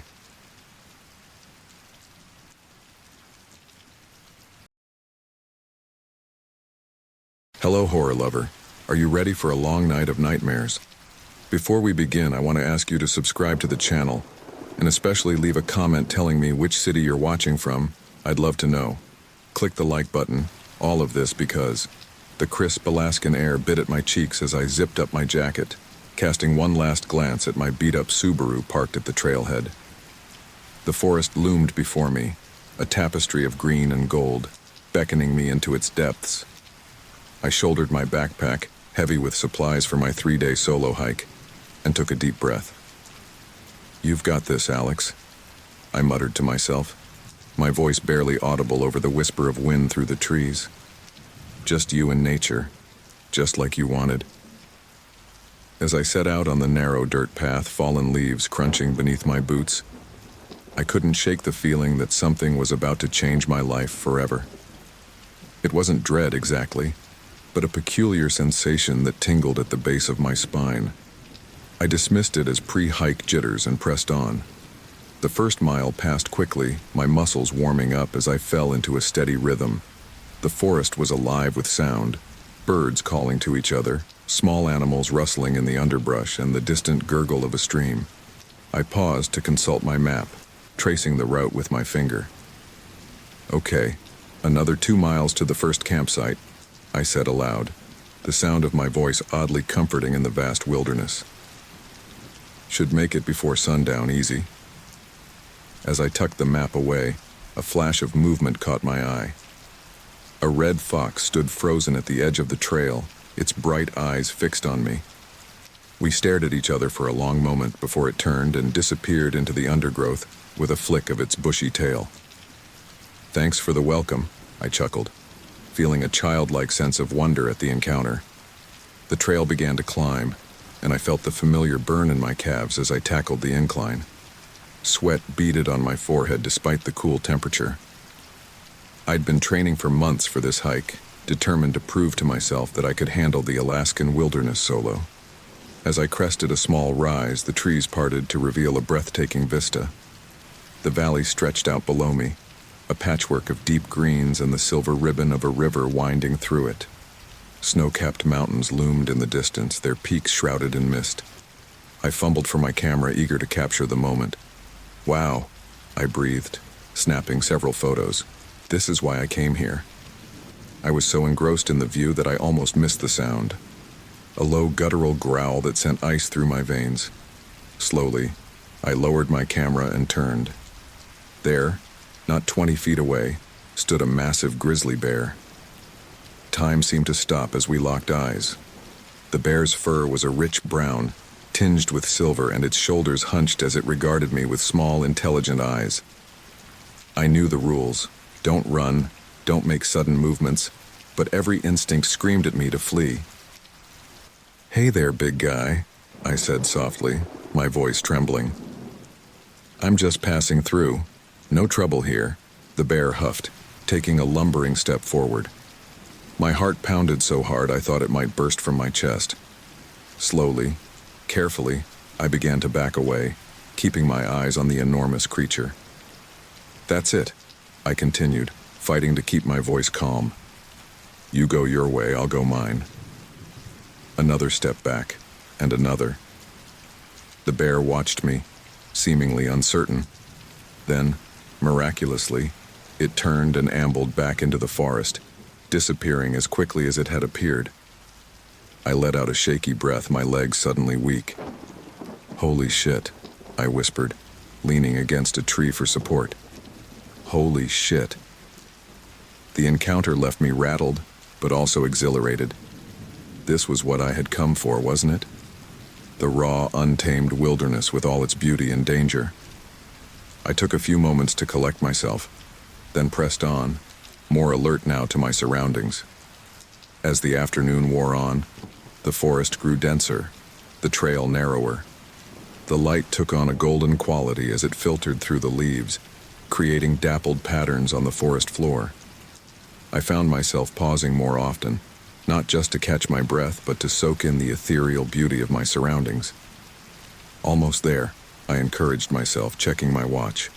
The campsite was close now, and I was looking forward to setting up my tent and enjoying a hot meal.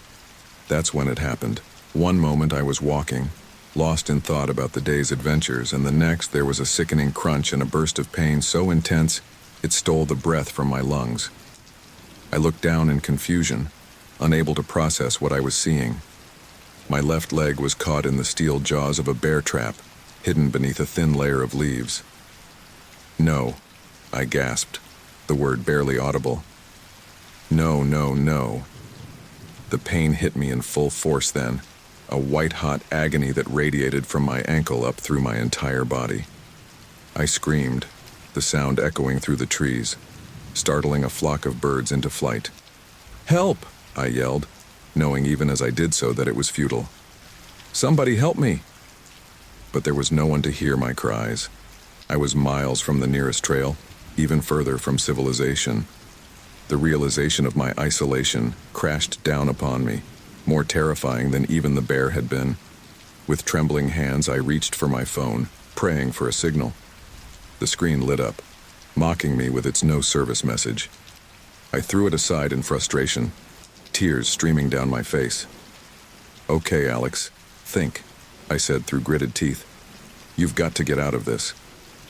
I examined the trap, trying to ignore the sight of my own mangled flesh.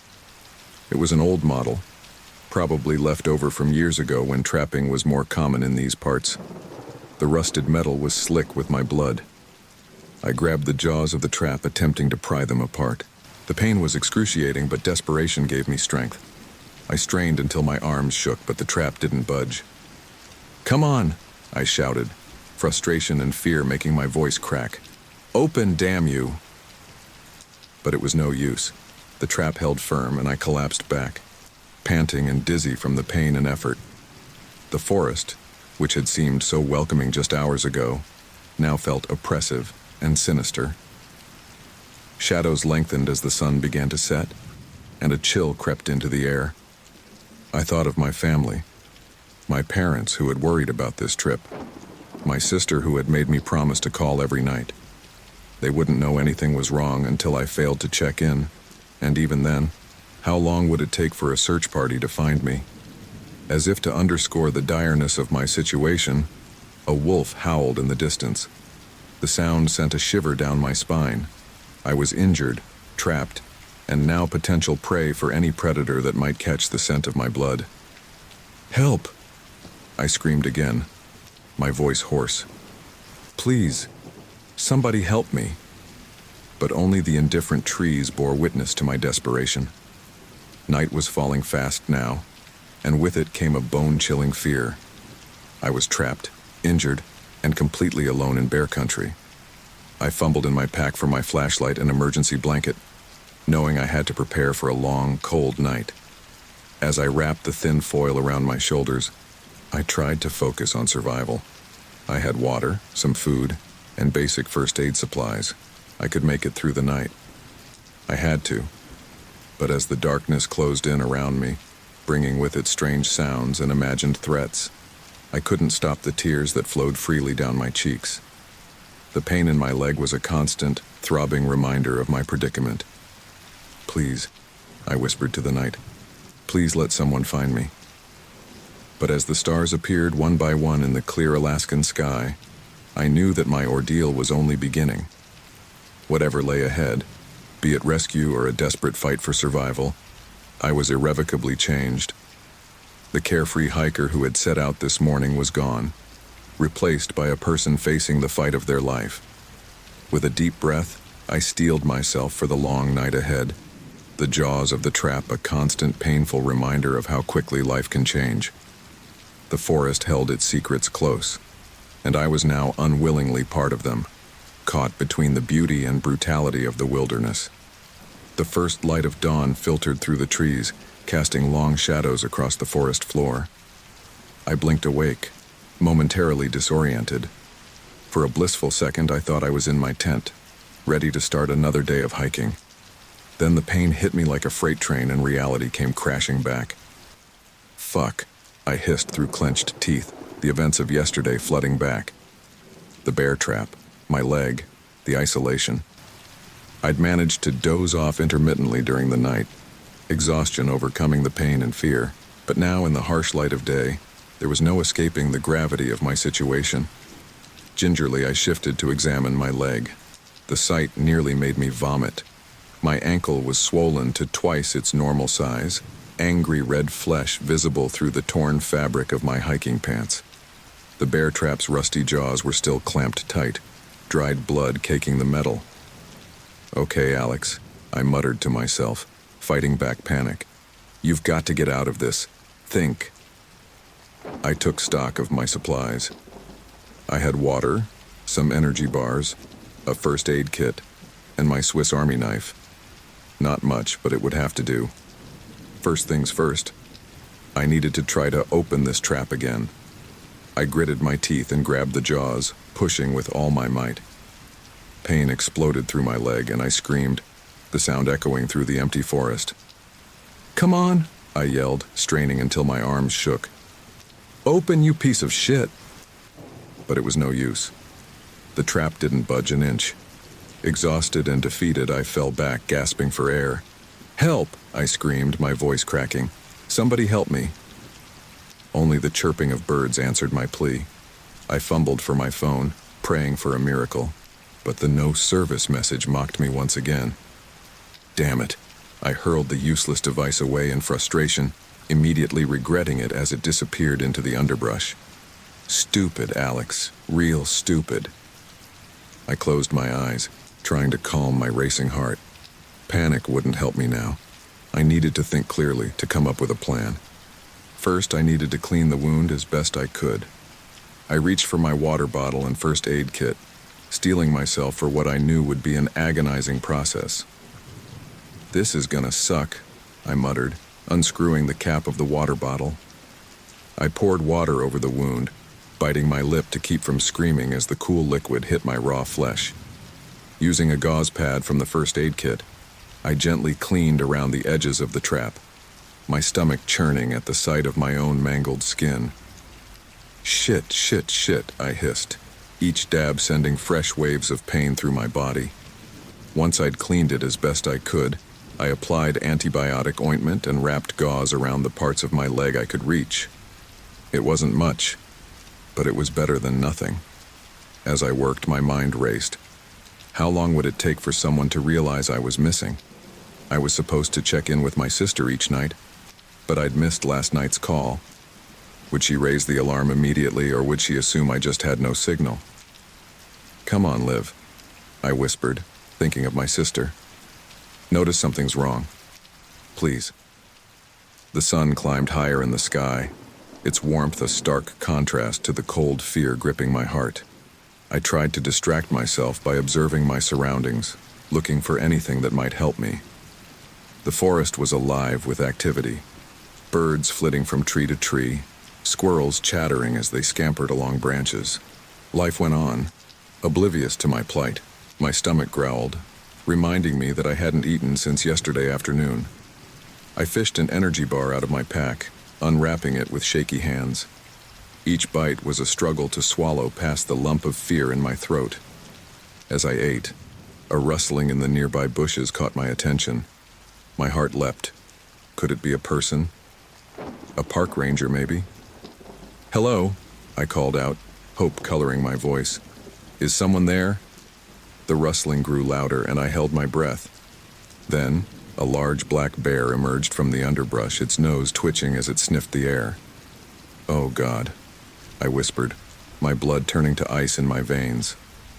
The bear hadn't noticed me yet, but it was only a matter of time.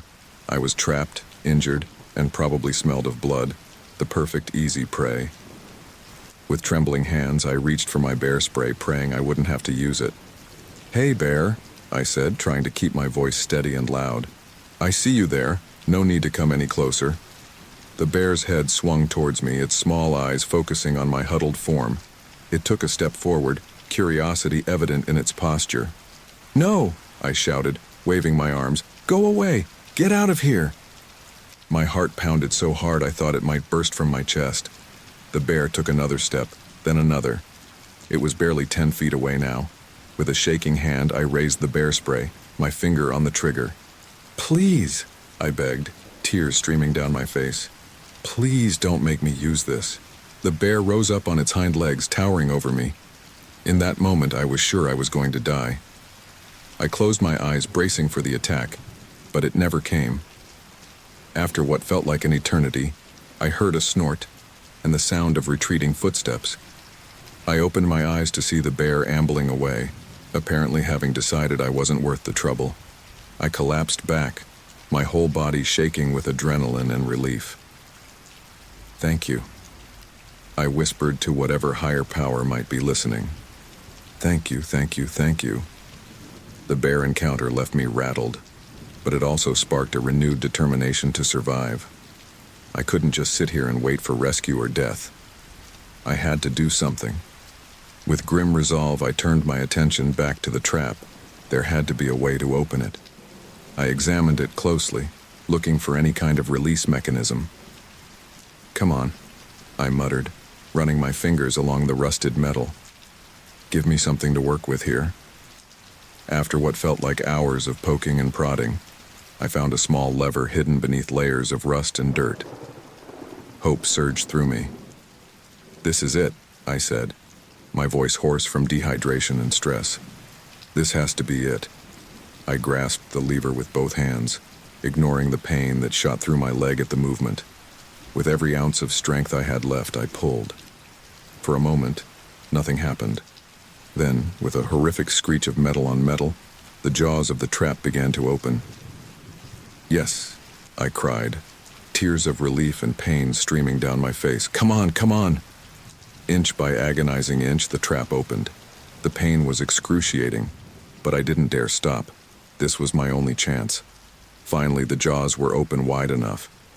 With a strangled cry, I yanked my mangled leg free and collapsed on the forest floor, gasping and sobbing. "I did it," I whispered, staring at my freed leg in disbelief. I actually did it. But my elation was short-lived. As the adrenaline faded, the true extent of my injury became apparent. My ankle was a mess of torn flesh and exposed bone. There was no way I could walk on it. "Okay," I said, forcing myself to think logically. "Okay, you're free. That's step one. Now you need to get help." I looked around, trying to orient myself. The trail I'd been on yesterday seemed like a lifetime ago. Which direction had I come from? After a moment's deliberation, I chose a direction that I hoped would lead me back to civilization. Using a sturdy branch as a makeshift crutch, I hauled myself to my feet. The pain was immediate and intense. I bit back a scream, tasting blood as I bit my lip too hard. One step at a time, I told myself, blinking back tears. "You can do this, Alex. One step at a time." And so I began my agonizing journey. Each step was a battle against pain and exhaustion. The forest, which had seemed so welcoming just a day ago, now felt like an endless green prison. As the sun began to set once more, casting long shadows through the trees. I realized I had a choice to make.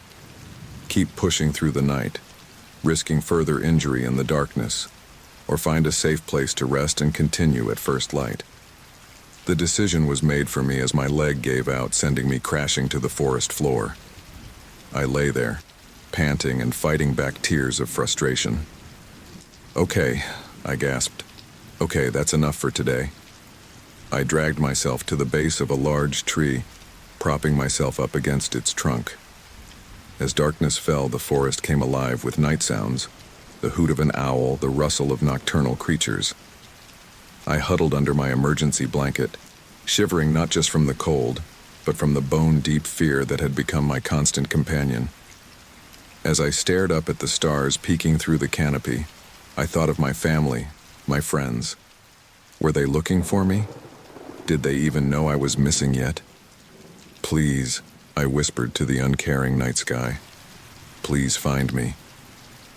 But as exhaustion finally pulled me into a fitful sleep, I knew that my ordeal was far from over. The bear trap had been only the beginning. Now, injured and alone, I faced a desperate race against time, with the unforgiving Alaskan wilderness as my adversary. The night closed in around me, and I drifted off into uneasy dreams, the pain in my leg a constant reminder of the long journey still ahead. The first rays of dawn filtered through the dense canopy, rousing me from a fitful sleep.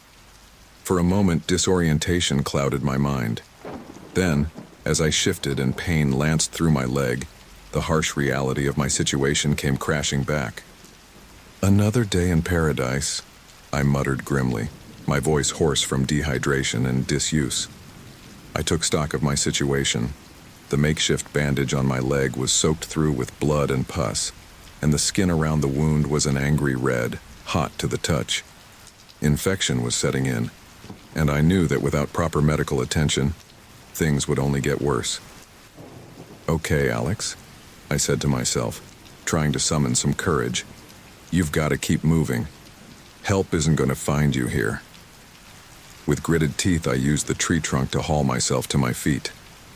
The world spun for a moment, and I had to close my eyes to fight off a wave of nausea. "Come on, legs," I growled. "Don't fail me now." I took a tentative step, leaning heavily on my makeshift crutch. The pain was excruciating, but I forced myself to keep going. Each step was a battle of will, a test of my determination to survive. As I limped along, I tried to distract myself from the pain by talking out loud. "You know, when I planned this hike, I was thinking more commune with nature, less fight for survival in the wilderness. Guess I should have read the fine print."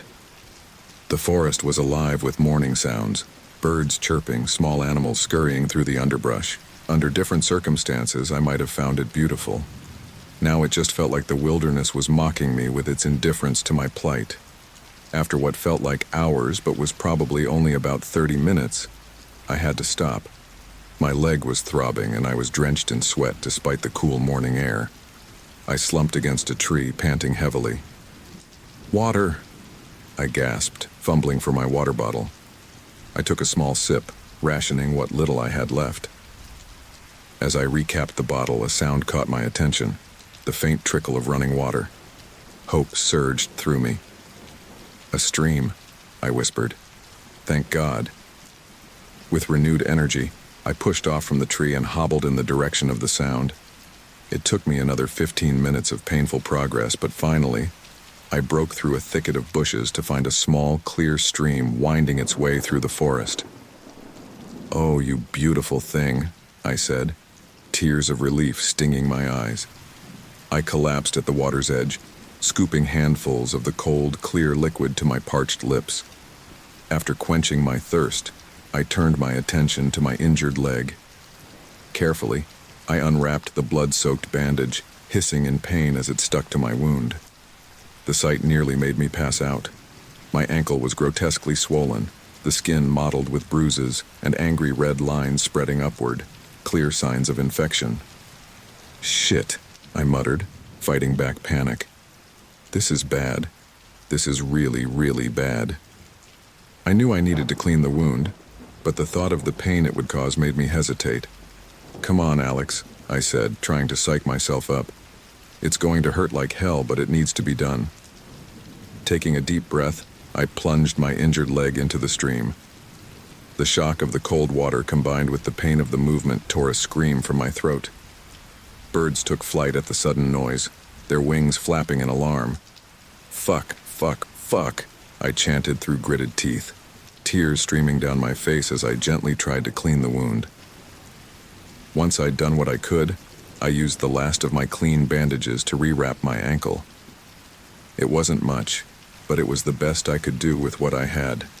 As I sat there catching my breath and trying to gather the strength to move on, a rustling in the bushes across the stream caught my attention. My heart leapt into my throat. Was it another bear? "Hello?" I called out, my voice shaking. "Is someone there?" The rustling grew louder, and then, to my amazement, a man stepped out of the undergrowth. He was older, maybe in his 60s, with a weathered face and a salt and pepper beard. He wore camouflage hunting gear and carried a rifle. For a moment, we just stared at each other in shock. Then the man spoke. "Well, I'll be damned," he said, his voice gruff but not unkind. "What in the hell happened to you, son?" A hysterical laugh bubbled up from my chest. "Would you believe I got caught in a bear trap?" The man's eyebrows shot up. "A bear trap? Out here? Ain't been any legal trapping in these parts for years?" "Yeah, well, tell that to my leg," I said, gesturing to my mangled ankle. The man's expression turned serious as he took in my condition. "You're in a bad way, son. Name's Frank. I was out checking my hunting blinds when I heard you screaming. Thought maybe a bear had got someone." "Alex," I introduced myself. "And yeah, I'm not doing so great. Been out here for 2 days now, I think. Lost track of time a bit." Frank nodded, his eyes scanning the forest around us. "Well, Alex, looks like today's your lucky day. My cabin's about 3 miles from here. It ain't much, but I've got a radio we can use to call for help." Hope surged through me so strongly it was almost painful. "You have no idea how good that sounds," I said, my voice cracking with emotion. Frank made his way across the stream, his movements sure and steady. As he got closer, his eyes widened at the sight of my injury. "Jesus, boy, that's a nasty one. Can you walk at all?" I nodded grimly. "Sort of. It's slow going and it hurts like hell, but I can manage." "All right then," Frank said, reaching down to help me up. "Let's get you on your feet. We've got a bit of a trek ahead of us." With Frank's help, I managed to stand. He positioned himself on my injured side, letting me lean on him for support. "Ready?" he asked. I took a deep breath, steeling myself for the pain I knew was coming, as I'll ever be. We set off at a slow but steady pace. Frank was patient, letting me rest whenever the pain became too much. As we walked, he kept up a steady stream of conversation, which I was grateful for. It helped keep my mind off the agony in my leg. "So what brought you out to these parts, Alex?" Frank asked as we navigated around a fallen tree. I chuckled weakly. Wanted to prove something to myself, I guess. Show that I could handle the Alaskan wilderness on my own. Frank snorted. "Well, I'd say you've more than proved your toughness surviving what you have. But next time, maybe stick to the marked trails, yeah?" "Believe me," I said, wincing as we started up a small incline. "If there is a next time, I'm bringing a whole search and rescue team with me." As we continued our slow progress, the forest around us began to thin out. The pain in my leg was a constant, throbbing presence, and I could feel myself weakening with each step. "Frank," I gasped, feeling lightheaded. "I don't know how much further I can go." The old hunter looked at me with concern. "We're almost there, son. Just over this next rise. You can make it." I nodded, not trusting myself to speak. Every step was agony, every breath a struggle. But the thought of finally reaching safety kept me going. As we crested the hill, I saw it. A small log cabin nestled in a clearing. It was the most beautiful sight I'd ever seen. "There she is," Frank said proudly. "Home sweet home. We had barely made it halfway across the clearing when my strength finally gave out. My legs buckled and I would have fallen if not for Frank's strong grip. "Whoa there, I've got you," he said, practically carrying me the rest of the way. As we reached the cabin's porch, the world started to go dark around the edges. The last thing I remember is Frank's gruff voice saying, "Hold on, son, help's coming." Then mercifully, everything went black. The world came back to me in fragments. First, the smell, wood smoke and something medicinal. Then sensation. I was lying on something soft, a stark contrast to the forest floor I'd become accustomed to. Finally, sound, a crackling fire and a low, gruff voice speaking nearby. I forced my eyes open, blinking against the dim light. I was in a small, rustic cabin. Rough-hewn logs made up the walls, and a fire blazed in a stone fireplace. I was lying on a narrow bed, covered with a patchwork quilt. "Welcome back to the land of the living," came Frank's voice from nearby.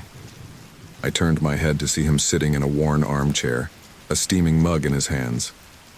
"How long was I out?" I croaked, my throat dry and scratchy. Frank stood, bringing a glass of water to my lips. "About 6 hours. You were pretty far gone when we got here."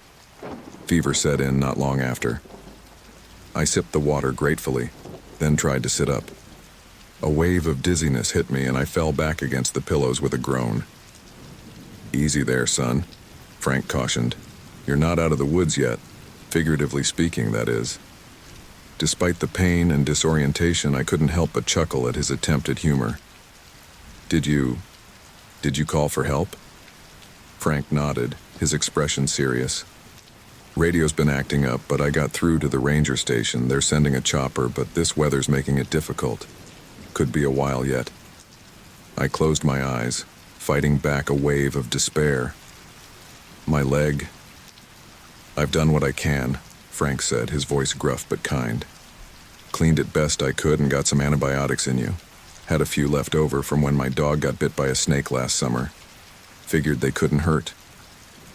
I opened my eyes again, looking at Frank with gratitude. "Thank you. I don't know how to repay you." He waved off my thanks. Don't mention it. Anyone would have done the same." But I knew that wasn't true. In this vast wilderness, Frank had been my miracle, my lifeline. As if reading my thoughts, Frank cleared his throat awkwardly. "So, you feeling up to telling me how you ended up in this mess?" I nodded, wincing as I shifted to a more comfortable position. "I was on a solo hiking trip, wanted to challenge myself, you know? Prove I could handle the Alaskan wilderness." Frank snorted. "Well, I'd say you got more of a challenge than you bargained for." "You can say that again," I agreed ruefully. Everything was going fine until I stumbled into that damn bear trap. Hidden under some leaves, didn't see it until it was too late. Frank's bushy eyebrows furrowed. "That's mighty strange. Trapping's been illegal in these parts for years now. Wonder how long that thing's been out there." "Long enough to get good and rusty," I said, remembering the sickening crunch as it had clamped around my ankle. "Took me forever to get it open." Frank whistled low. "You managed to open it yourself? That's no small feat, son. Those things are designed to hold bears, after all." I shrugged, feeling a mix of pride and embarrassment at his praise. Didn't have much choice. It was either that, or become bear food. We lapsed into silence for a moment, the gravity of my ordeal hanging heavy in the air. Then a thought struck me. "Frank," I said urgently, "my family, they must be worried sick. Is there any way to let them know I'm okay?" Frank's expression turned apologetic. "Sorry, son. The radio's barely strong enough to reach the ranger station. Cell phones don't work out here, as I'm sure you discovered." I nodded, remembering the useless device I'd hurled away in frustration. Another wave of guilt washed over me as I thought of my sister, Liv. She must be out of her mind with worry by now. As if sensing my distress, Frank stood up. "Tell you what, why don't I rustle us up some grub? You look like you could use a good meal." I realized then that I was ravenous. "That sounds amazing, thank you." While Frank busied himself in the small kitchen area, I took stock of my condition. My leg was throbbing, but the pain seemed duller than before. Whether that was due to the antibiotics or simple exhaustion, I couldn't tell. I managed to prop myself up on my elbows, getting a better look at my surroundings. The cabin was small but cozy, filled with the kind of odds and ends one would expect from a lifetime of hunting and trapping. Mounted antlers adorned the walls, and well-worn books filled a small shelf. "You live out here year-round?" I called to Frank. He glanced over his shoulder as he stirred something on the small stove. "Nah, just during hunting season. Got a place in town for the rest of the year. The wife prefers it that way." "Your wife doesn't join you out here?" Frank chuckled. "Margaret? Nah. She says one of us has to stay civilized. This is my retreat, I suppose you'd call it." As he spoke, a savory aroma filled the cabin, making my stomach growl audibly. "Hope you like venison stew," Frank said, ladling the steaming mixture into 2 bowls. "It's about all I've got that isn't canned or dried." He brought the bowls over, helping me sit up properly before handing me one. The rich, meaty smell made my mouth water. "It smells incredible," I said, taking a cautious sip. The flavors exploded on my tongue. Tender meat, root vegetables, and a blend of herbs I couldn't identify. "Oh man, this is amazing." Frank looked pleased. "Old family recipe. Margaret says it's the only reason she keeps me around." We ate in companionable silence for a while. The only sounds the clink of spoons against bowls and the crackling of the fire. As I finished my stew, I felt stronger than I had in days. "So," Frank said, setting his empty bowl aside, "what do you do when you're not getting trapped in the wilderness?" I chuckled weakly. "I'm a software engineer. Spend most of my days staring at computer screens. Guess that's part of why I wanted to do this trip. Get away from technology for a while, you know?" Frank nodded sagely. "Nature has a way of reminding us of what's important, though I reckon you could have done without quite such a harsh lesson." "You can say that again," I agreed fervently. Just then a burst of static from the radio in the corner made us both jump. Frank hurried over, fiddling with the dials. "This is Ranger Station Delta. Come in, Frank. Do you copy?" A tinny voice crackled through the speaker. "I copy, Delta," Frank responded, shooting me a hopeful look. "Any news on that chopper?" There was a moment of static, then, "Weather's clearing up. ETA about 2 hours. How's your guest holding up?" Frank glanced at me. "He's awake and alert. Leg's in bad shape, but he's tough." "Roger that. Tell him to hang tight. Help's on the way." As the radio fell silent, I felt a surge of emotions: relief, hope, and a touch of fear. The ordeal wasn't over yet, but for the first time since stepping into that bear trap, I felt like I might actually make it out of this alive. Frank turned to me, a smile crinkling his weathered face. "You hear that, son? 2 hours and you'll be on your way to a real hospital." I nodded, suddenly feeling overwhelmed. "Frank, I don't know how to thank you. If you hadn't found me..." He held up a hand, cutting me off. "None of that now. You're not out of the woods yet, figuratively or literally. Save your thanks for when you're all patched up." I managed a weak smile. "Fair enough. But seriously, Frank, you saved my life." Frank looked uncomfortable with the praise, but nodded gruffly. "Well, let's just say you owe me a beer next time you're in town. Assuming you ever want to set foot in these woods again, that is." I laughed, wincing as the movement jostled my injured leg. I think I've had enough wilderness adventure to last me a lifetime. As we settled in to wait for the rescue helicopter, I found myself reflecting on the past few days. The terror, the pain, the moments of despair, they all seemed somehow distant now, like a bad dream fading in the light of day. But as I looked at Frank, this gruff stranger who had become my savior, I realized that I had also experienced something profound out here. A reminder of the strength of the human spirit and the unexpected kindness of strangers. Whatever lay ahead, surgery, recovery, facing my worried family, I knew I could handle it. After all, I had survived the Alaskan wilderness, Everything else was just details. As the first faint sounds of helicopter blades reached our ears, I closed my eyes, letting out a long breath. The battle wasn't over, but for the first time in days I allowed myself to believe that everything might just turn out okay. The rhythmic thump of helicopter blades grew louder, drowning out the crackle of the fire in Frank's cabin. My heart raced with a mixture of relief and apprehension. Help was finally here, but I knew the ordeal was far from over. Frank helped me sit up, his weathered hands surprisingly gentle. "You ready for this, son?" I nodded, grimacing as pain shot through my leg. "As ready as I'll ever be." The cabin door burst open, and two paramedics rushed in, their orange jumpsuits a stark contrast to the rustic interior. They moved with practiced efficiency, asking rapid-fire questions as they assessed my condition. Male, early 30s, trapped in the wilderness for approximately 3 days. One paramedic rattled off to his partner. Severe leg injury from a bear trap, signs of infection present.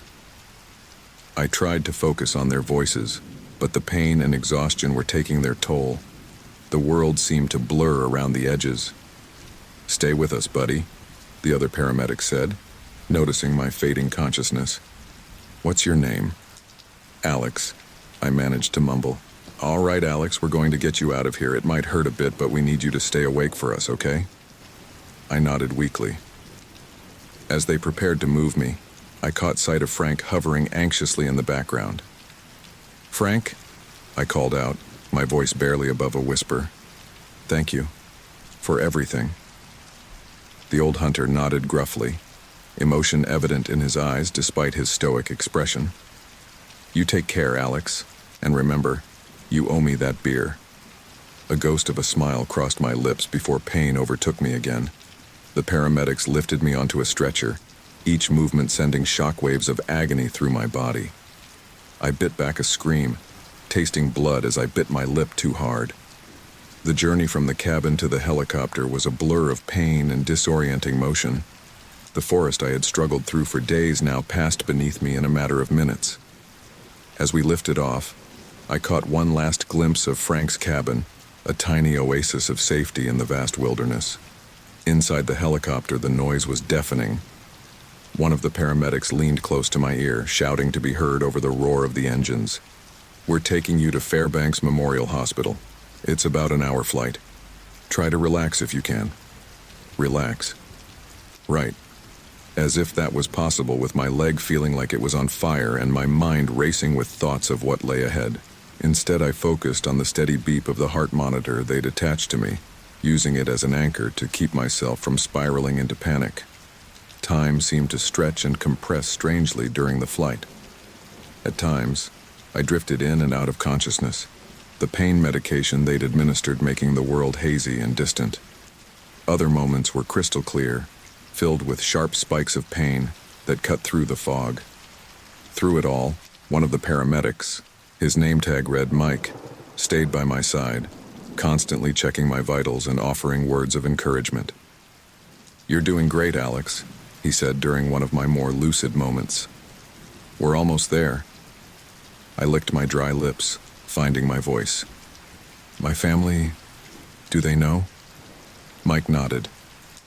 "The ranger station contacted them. They're meeting us at the hospital."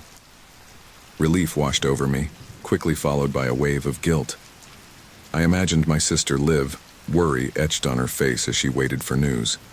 Our parents probably on the first flight they could catch to Alaska, all because of my stupid need to prove myself. The helicopter began its descent, the change in altitude sending a fresh jolt of pain through my leg. I gritted my teeth, determined not to cry out. "Hang in there," Mike encouraged. "We're landing now. Things are going to move pretty fast once we touch down." He wasn't kidding. As soon as the helicopter blades slowed, a flurry of activity erupted around me. My stretcher was quickly unloaded and rushed across the helipad towards the emergency entrance of the hospital. The bright lights of the ER were a shock after days in the dim forest in Frank's cabin. Doctors and nurses swarmed around me, their voices a cacophony of medical jargon. Severe soft tissue damage, signs of infection, prep for emergency surgery. I tried to follow what they were saying, but it was all too much. The pain, the lights, the noise, it was overwhelming. Just as I thought I might lose it completely, a familiar voice cut through the chaos. Alex! Oh my God, Alex! Liv. My sister had somehow made her way through the crowd of medical personnel. Her face appeared above me, tears streaming down her cheeks. Liv! I croaked, reaching out a hand. She grasped it tightly. You idiot! She sobbed, a watery smile on her face. What were you thinking?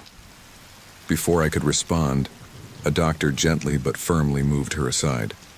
I'm sorry, but we need to get him into surgery now. Liv nodded, squeezing my hand one last time before letting go. I'll be right here when you wake up, okay? Mom and Dad are on their way. As they wheeled me towards the operating room, I caught one last glimpse of my sister's tear-stained face.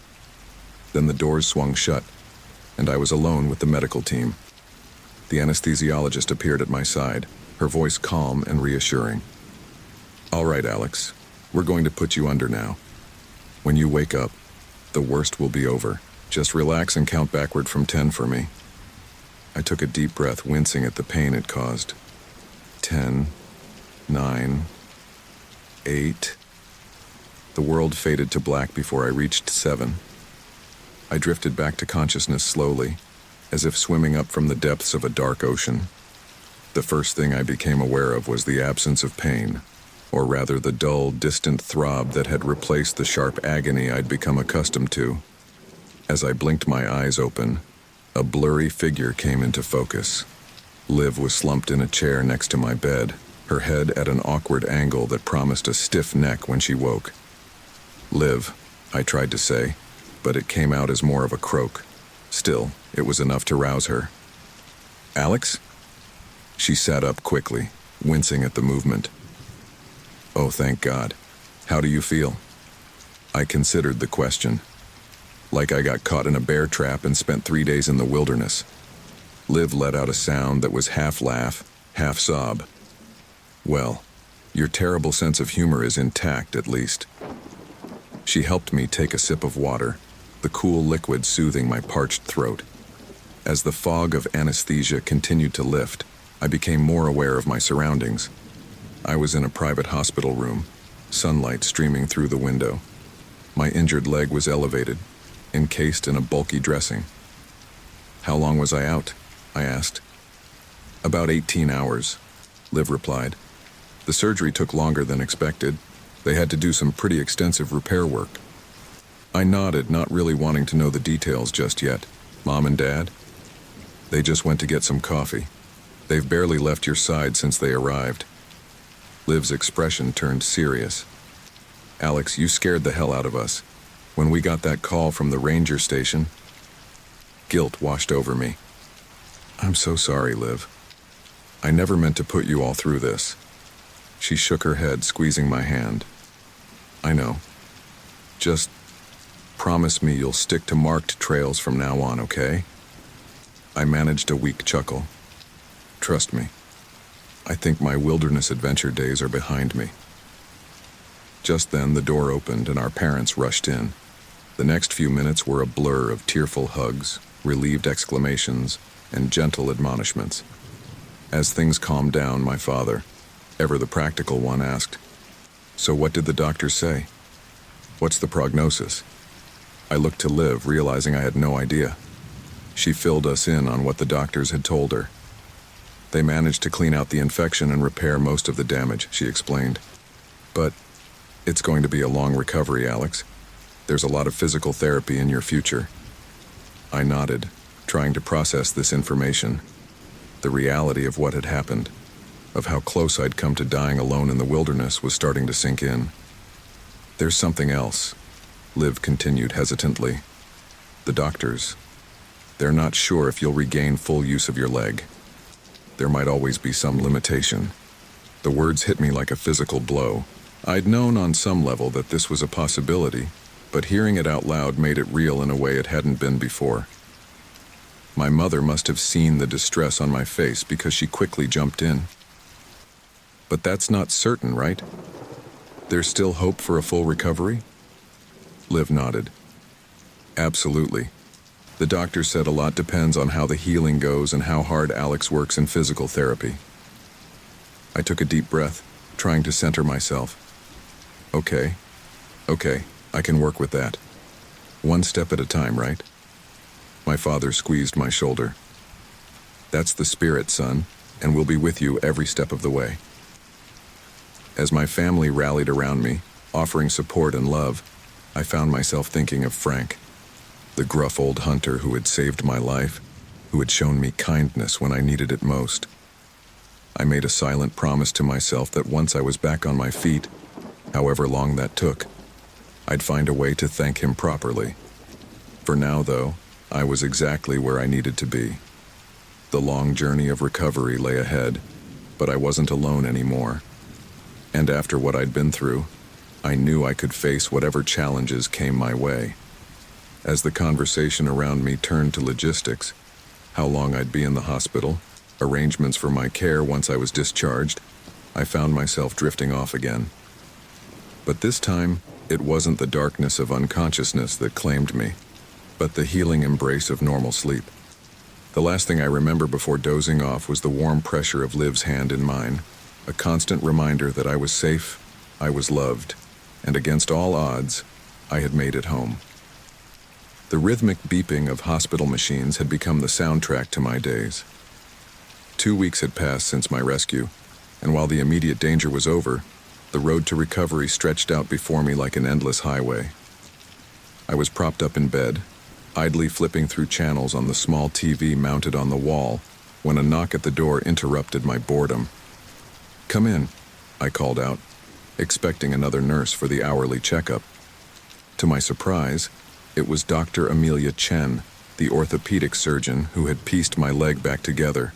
Her presence outside of rounds was unusual, and I felt a flutter of anxiety in my chest.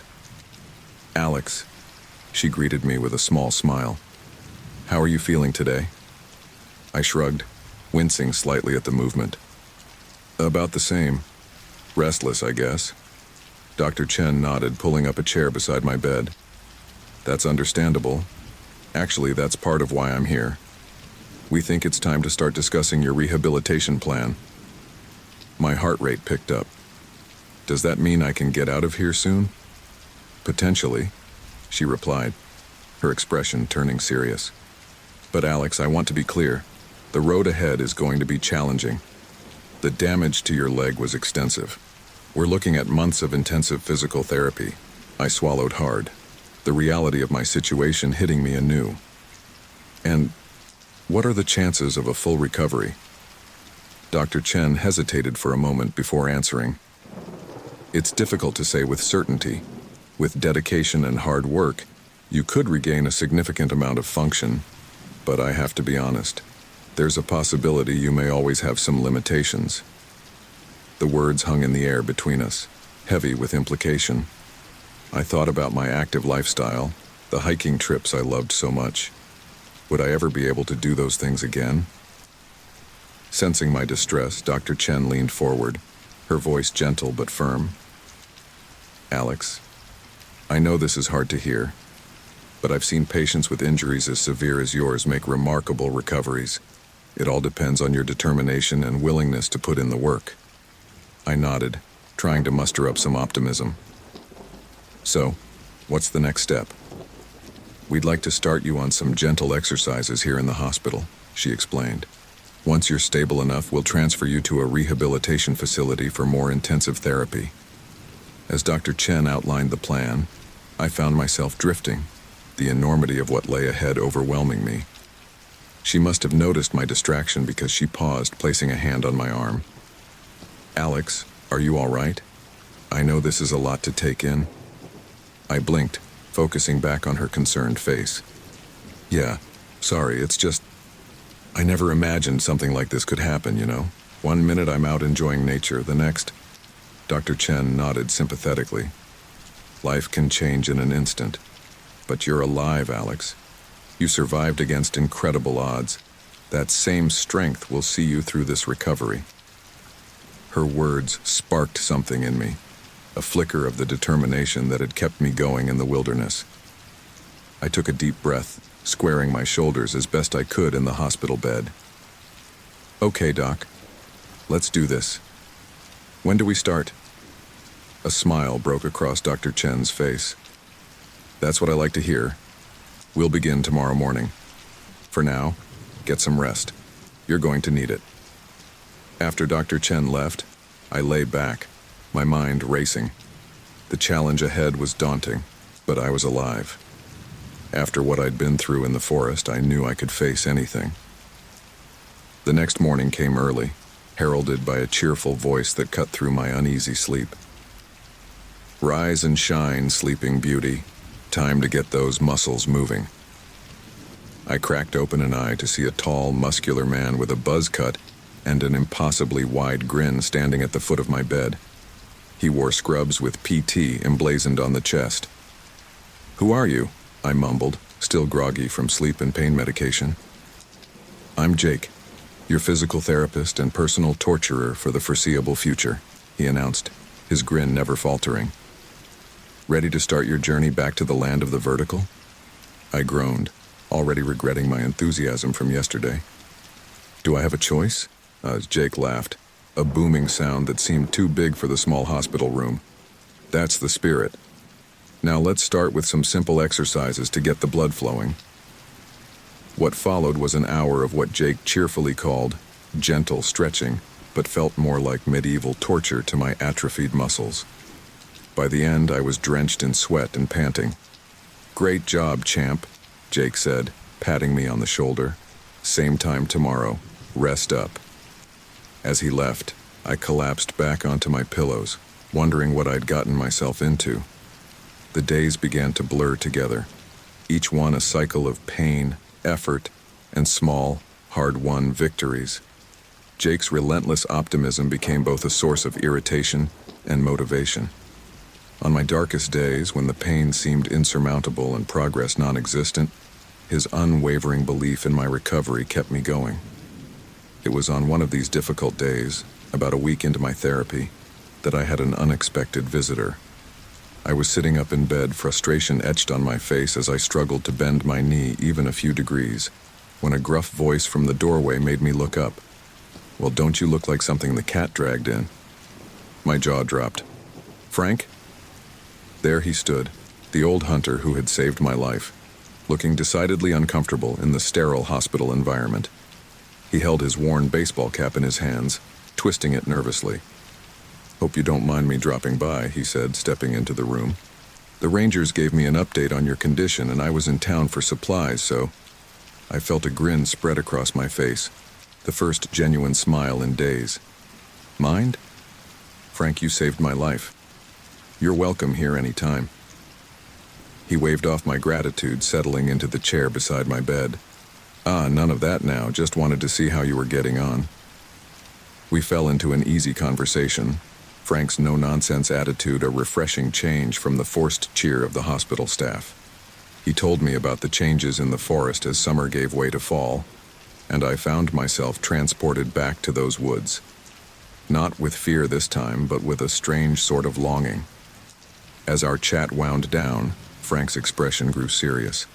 "Listen, Alex, I've seen a lot of injuries in my time, some that laid men low for good. But I've also seen folks come back from things doctors said they never would." He leaned forward, his eyes intense. "The difference ain't in the injury, it's in here." He tapped his temple.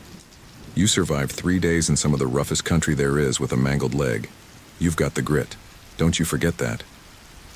His words hit me hard, cutting through the fog of self-pity I'd been wallowing in. I nodded, unable to speak past the lump in my throat. Frank stood, seemingly embarrassed by the emotional turn of the conversation. "Well, I best be going. Got a long drive back." As he turned to leave, I called out, "Frank, wait." He paused at the door, looking back. "That beer I owe you," I said. "I haven't forgotten. Once I'm back on my feet, I'm buying you the biggest steak dinner Fairbanks has to offer." A rare smile cracked Frank's weathered face. "I'll hold you to that, son. You just focus on healing up." After Frank left, I sat in silence for a long while, his words echoing in my mind. When Jake arrived for my afternoon session, he found me with a new light in my eyes. "Someone's looking chipper," he observed. "Good news?" I shook my head. "No news. Just a reminder of what I'm capable of." Jake's ever-present grin widened. "Now that's what I like to hear. Ready to push it a little harder today?" For the first time since starting therapy, I met his enthusiasm with my own. "Bring it on." The session was grueling, more intense than any we'd done before.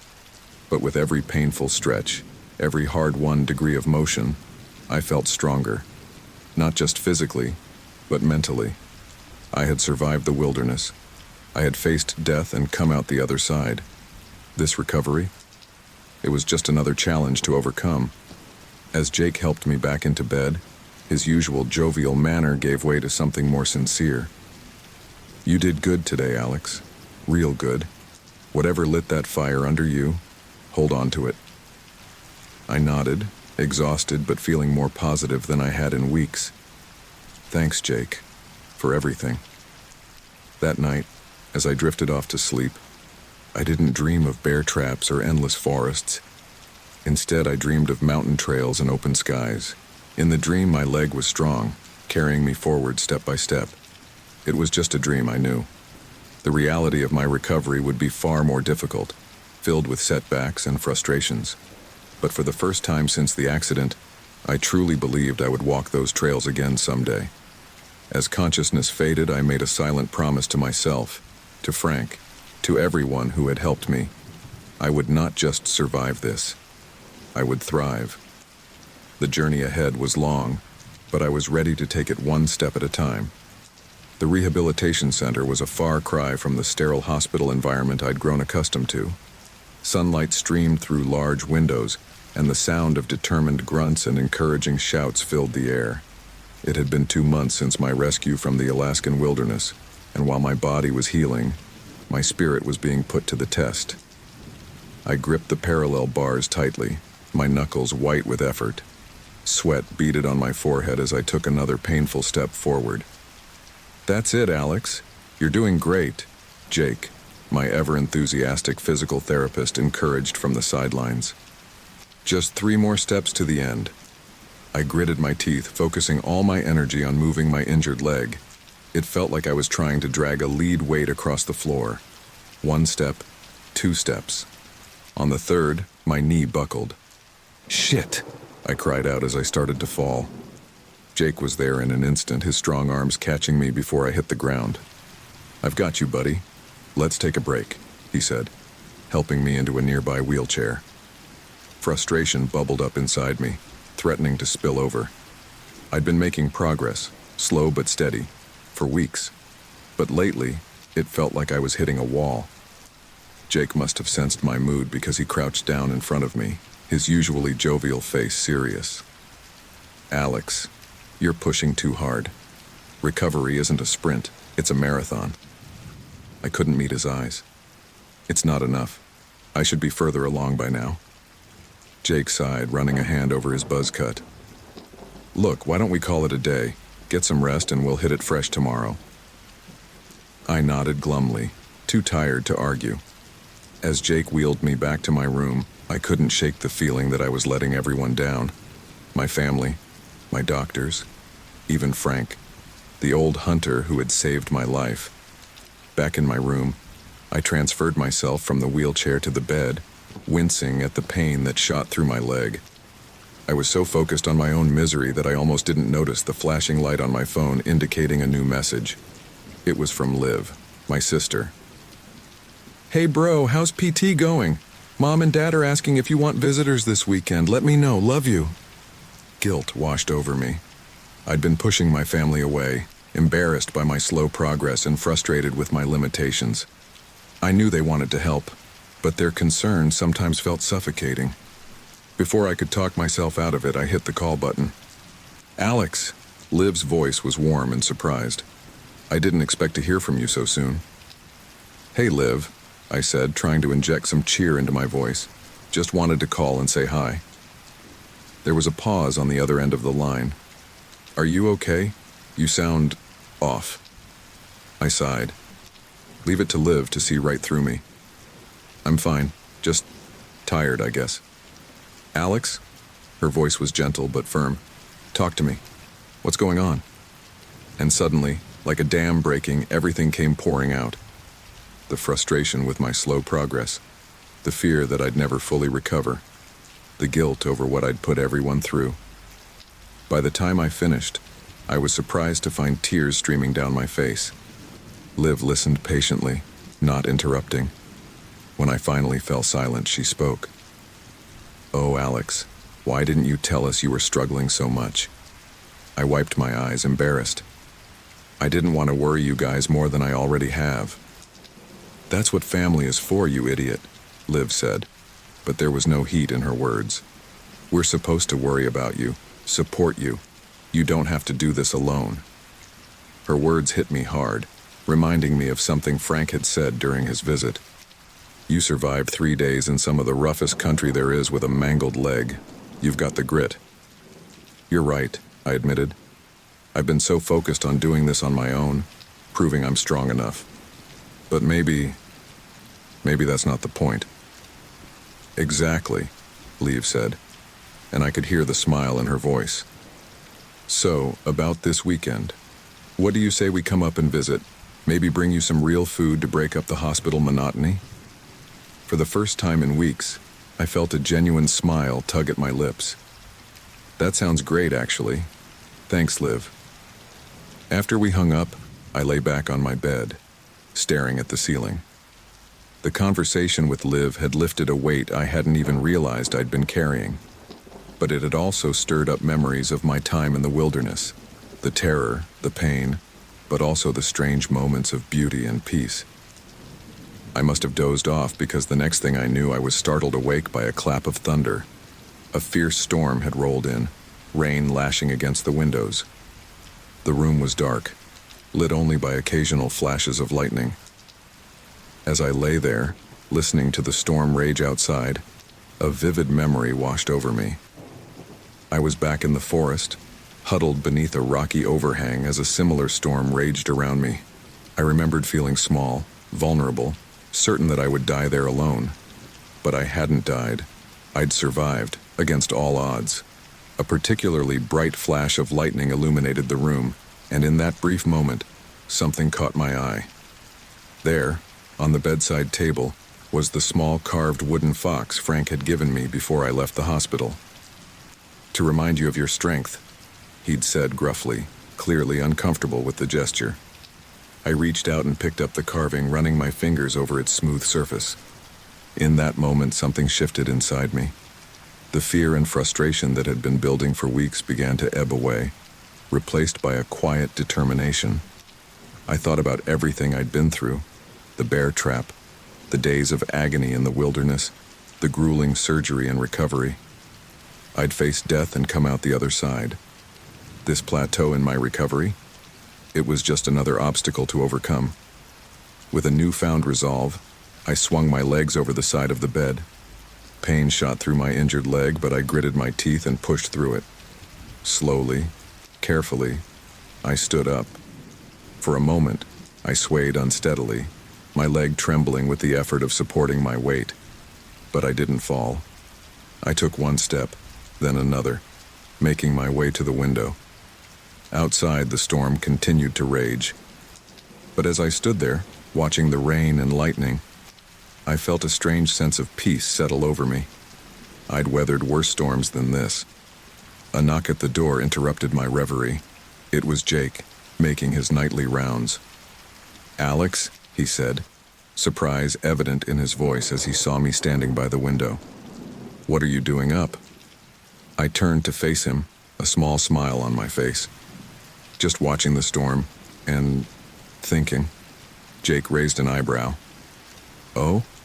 What about?" "About how far I've come, and how far I still have to go." I took a deep breath. "Jake, I owe you an apology. I've been a pretty terrible patient lately." Jake waved off my apology. "Hey, no worries. Recovery is as much mental as it is physical. We all hit rough patches." I nodded, grateful for his understanding. Well, I think I'm ready to really commit to this. No more pity parties. Whatever it takes, I want to get better. A slow grin spread across Jake's face. Now that's what I like to hear. You know, I've got some new exercises I've been wanting to try. Think you're up for pushing yourself a little harder? I thought about Frank, about Liv and my family, about all the people who believed in me even when I didn't believe in myself. Yeah, I said, my voice firm. I'm ready. As Jake helped me back to bed, outlining his plans for our next session, I felt a spark of hope ignite in my chest. The road ahead was still long and uncertain, but for the first time in weeks, I felt truly ready to face it. That night, as the storm outside began to fade, I drifted off to sleep with the wooden fox clutched in my hand. In my dreams, I walked through sun-dappled forests and scaled mountain peaks, my legs strong and sure beneath me. It was just a dream, I knew. But as I slept, a part of me held on to that feeling of strength and freedom. Tomorrow would bring new challenges, new pain, new frustrations, but it would also bring new opportunities to grow, to heal, to prove to myself and everyone else that I was more than my injury. One step at a time, I told myself. One day at a time. I'd made it this far. Whatever came next, I would face it head on. The storm outside had passed and a new day was dawning. I was ready to meet it. 6 months had passed since my ill-fated encounter with the bear trap in the Alaskan wilderness. The rehabilitation center had become a second home, its halls and therapy rooms as familiar to me now as my own apartment. But today was different. Today was the day I'd been working towards for half a year. I stood at the beginning of the outdoor trail that wound through the rehabilitation center's grounds, leaning heavily on my cane. The path ahead was barely a mile long, with gentle slopes and well-maintained surfaces. To most people, it would be an easy stroll. To me, it represented the culmination of months of grueling work, pain, and determination. Jake, my physical therapist and now friend, stood beside me, his usual grin replaced by a look of quiet confidence. "You ready for this, Alex?" he asked, his voice uncharacteristically serious. I took a deep breath, feeling the cool autumn air fill my lungs. "As ready as I'll ever be." Jake nodded, clapping me on the shoulder. "Remember, this isn't a race. Take it slow, listen to your body. I'll be right behind you the whole way." I gripped my cane tighter, steeling myself for what lay ahead. With a determined nod, I took my first step onto the trail. The initial stretch was deceptively easy. The path was level and my leg, while still weak, cooperated. But I knew better than to let my guard down. This was just the beginning. As we rounded the first bend, the trail began to slope gently upward. I felt the familiar twinge in my injured leg, a reminder of how far I still had to go. "You're doing great, Alex," Jake encouraged from behind me. "Remember your breathing exercises." I nodded, focusing on taking deep, even breaths as I pushed forward. The rhythmic tap of my cane on the path became a metronome, setting the pace for my labored steps. About a quarter of the way through, we came to a small wooden bridge spanning a bubbling creek. As I stepped onto it, a memory flashed through my mind. The stream I'd found in the wilderness, where I'd cleaned my wound and narrowly avoided a bear. The recollection was so vivid that for a moment I could almost smell the damp earth and pine needles. "Alex?" Jake's voice snapped me back to the present. "You okay?" I realized I'd stopped in the middle of the bridge, lost in thought. "Yeah, sorry. Just remembering." Jake's expression softened with understanding. "It's okay to take a breather if you need it." But I shook my head, determined. "No, I'm good. Let's keep going." As we continued, the trail became more challenging. Small inclines that I wouldn't have noticed before now felt like mountains. Each step sent shockwaves of pain through my leg, but I gritted my teeth and pressed on. Halfway through the trail, we came to a small clearing with a bench. Jake suggested we take a short break, but I was afraid if I sat down, I might not get back up. "I need to keep going," I panted, sweat beading on my forehead despite the cool air. Jake looked concerned. "Alex, there's no shame in resting. This is a marathon, not a sprint, remember?" I was about to argue when a familiar voice called out from across the clearing. "Well, I'll be damned. Look at you go, son." My head snapped up, hardly believing my ears. There, standing at the edge of the clearing, was Frank. The old hunter who had saved my life in the wilderness looked out of place in the manicured grounds of the rehab center, but his weathered face bore the same gruff kindness I remembered. "Frank?" I gasped, shocked. "What are you doing here?" He ambled over, a hint of a smile on his face. "Your sister called. Said today was a big day for you. Thought you might appreciate a friendly face." Emotion welled up in my throat, threatening to overwhelm me. Frank's presence brought back vivid memories of my ordeal, but also of the strength I'd found within myself during those harrowing days. Thank you," I managed to say, my voice thick. Frank nodded, then gestured to the trail ahead. "So, you gonna finish this thing or what?" His blunt question snapped me out of my emotional state. I straightened up, renewed determination flooding through me. "Damn right I am," I said, my voice stronger than it had been all day. As I set off again, I could hear Frank and Jake falling into step behind me. Their presence bolstered my resolve, reminding me that I wasn't alone in this journey. The second half of the trail was even more challenging than the first. The path narrowed and became slightly uneven, forcing me to concentrate on every step. My injured leg screamed in protest, but I pushed through the pain, Jake's voice in my ear reminding me to breathe, to focus, to keep going. 3/4 of the way through, disaster struck. My cane caught on a protruding root, throwing me off balance. I stumbled, my bad leg buckling beneath me. For a heart-stopping moment, I was sure I was going to fall. But before I could hit the ground, strong hands grabbed me from both sides. Jake and Frank had moved in perfect sync, catching me before I fell.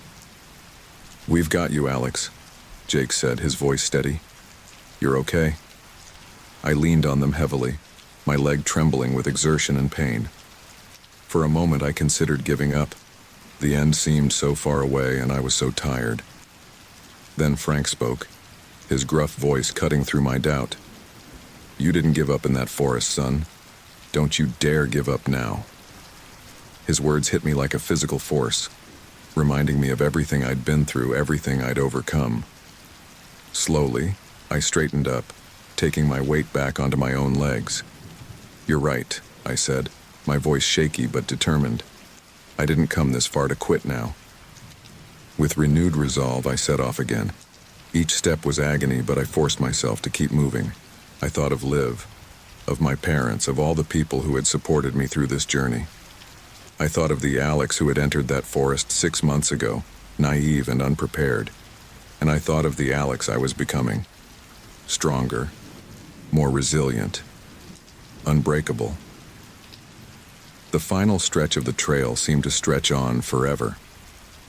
My world narrowed to the path in front of me, each step a monumental effort. Jake and Frank's encouragements faded into background noise as I focused all my energy on moving forward. And then suddenly, I saw it, the end of the trail. With a final surge of determination, I pushed myself towards the finish line. As I took the last step off the trail, emotions overwhelmed me. Exhaustion, pain, relief, and an overwhelming sense of accomplishment crashed over me in waves. My legs finally gave out, and I sank to the ground, tears streaming down my face. Jake was there in an instant, checking me over with professional concern. "You did it, Alex. How do you feel?" I looked up at him, then at Frank, who stood nearby with an uncharacteristic smile on his face. "I feel alive," I said, my voice hoarse but filled with wonder. Frank stepped forward, extending a hand to help me up. As he pulled me to my feet, he said gruffly, "Knew you had it in you, son. Never doubted it for a second." Standing there, supported by Jake and Frank, looking back at the trail I'd just conquered, I felt a profound shift within myself. The journey wasn't over. I knew I still had a long road ahead in my recovery, but I had proven to myself that I could overcome any obstacle, face any challenge. As we made our way back to the rehab center, my legs shaky but my spirit soaring, I found myself looking forward to what came next. For the first time since the accident, the future didn't seem like a daunting challenge, but an exciting adventure. That night, as I lay in bed, exhausted but content, I held Frank's carved wooden fox in my hand. It had become a talisman of sorts, a reminder of my strength and resilience. As I drifted off to sleep, I wasn't haunted by memories of pain and fear in the wilderness. Instead, I dreamed of mountains yet to climb and trails yet to explore. The next morning, I woke to sunlight streaming through my window and a new sense of purpose. I reached for my phone, dialing a familiar number. "Hey, Liv," I said when my sister answered. "I've been thinking, how would you feel about a family camping trip once I'm out of here? Nothing too crazy, just a nice, safe, marked trail." Liv's laughter filled the line, joy and relief evident in her voice. "Oh, Alex, only you would go through all this and still want to go back into the woods, but you know what? I think that sounds perfect." As I hung up, I couldn't help but smile. The wilderness had nearly broken me, but it had also shown me what I was capable of. And now, step by step, I was reclaiming not just my strength, but my passion for life and adventure. The journey ahead was long, but I was ready to take it on, one step at a time. The crisp autumn air nipped at my cheeks as I stood at the trailhead, my heart pounding with a mixture of excitement and apprehension. It had been exactly 1 year since my near-fatal encounter with the bear trap in the Alaskan wilderness. Now I was back, ready to face my demons and reclaim the passion for nature that had once defined me. Liv stood beside me, her face a mask of concern barely hidden behind a supportive smile. "You sure about this, Alex? We can always turn back, you know." I took a deep breath, feeling the familiar weight of my backpack and the comforting presence of my hiking stick, a far cry from the makeshift crutch I'd fashioned in desperation a year ago. "I'm sure," I said, my voice steadier than I felt. "I need to do this, Liv." She nodded, understanding in her eyes. "All right then, lead the way, brother." We set off down the trail, this one well marked and maintained, nothing like the remote path I'd strayed from last year. My gait was still uneven, my left leg noticeably weaker than my right, but months of physical therapy had given me back a freedom of movement I once feared lost forever. As we hiked, the familiar sense of pine and damp earth filled my nostrils, bringing back a flood of memories, some terrifying, others oddly peaceful. I found myself telling Liv stories I'd held back before, not wanting to worry her. "You know, there was this moment on the second day," I said, carefully navigating a small incline, "when I saw a fox. It just stood there, staring at me. In that moment, I forgot about the pain, the fear. It was beautiful." Liv listened intently, her eyes wide. "You never told me that before." I shrugged. I guess I wasn't ready to remember the good parts along with the bad. As we continued, the trail became more challenging. My leg began to ache, a constant reminder of how far I'd come and how far I still had to go. But I pushed on, determined to reach our campsite. It was late afternoon when we finally arrived at the small clearing designated for camping. As Liv set up the tent, I stood at the edge of the site, looking out at the vast Alaskan wilderness stretching before us. "You okay?" Liv called, noticing my silence. I turned to her, a small smile on my face. "Yeah, I'm good. Just taking it all in." As the sun began to set, casting long shadows through the trees, we sat around a small campfire, its warmth a comforting barrier against the encroaching chill of the night. "Alex," Liv said hesitantly, poking at the fire with a stick, "can I ask you something?" I nodded, sensing the seriousness in her tone. "What was it really like out there? When you thought you might die?" The question hung in the air between us, heavy with unspoken emotions. I stared into the flames, gathering my thoughts. It was terrifying, I finally said, my voice barely above a whisper. There were moments when the pain was so bad, I almost wished for death. But mostly I was angry. Angry at myself for being so careless. Angry at the wilderness for its indifference to my suffering. I paused, remembering those long, lonely nights. But there were other moments too. Moments of incredible beauty and peace. I saw things out there, Liv, that I'll never forget. The stars at night, so bright it was like you could reach out and touch them. The way the light filtered through the trees at dawn. Even in my darkest hours, there was still beauty. Liv reached out, squeezing my hand. I can't imagine how scared you must have been. How scared we all were when we got that call. Her voice trailed off, and I saw tears glistening in her eyes. For the first time, I truly understood the toll my ordeal had taken not just on me, but on my entire family. "I'm so sorry, Liv," I said, my own eyes welling up. "I never meant to put you through that." She shook her head, wiping away her tears. "Don't apologize. You're here now. You survived. That's all that matters." We sat in companionable silence for a while, the crackling of the fire and the distant calls of night birds the only sounds. As the night deepened, a sense of unease began to creep over me. The darkness seemed to press in from all sides, the shadows cast by our fire dancing menacingly at the edge of our campsite. "Alex," Liv's voice cut through my rising panic. "You're shaking. What's wrong?" I tried to speak, to reassure her, but no words came out. Suddenly I was back there, alone, in pain, certain that each sound in the darkness was a predator coming to finish me off. I can't," I gasped, my breath coming in short, sharp bursts. "The darkness, it's too much." Liv was at my side in an instant, her arm around my shoulders. Hey, it's okay. You're safe. I'm right here." But her words couldn't penetrate the fog of panic that had descended over me. In that moment, I realized that while my body had healed, my mind was still trapped in that bear trap, still lost in those endless woods. "I need to get out of here," I said, stumbling to my feet. "I'm sorry, Liv. I thought I was ready, but I'm not. I can't do this." Liv didn't argue, didn't try to talk me out of it. She simply nodded, her face etched with concern and understanding. "Okay, we'll go.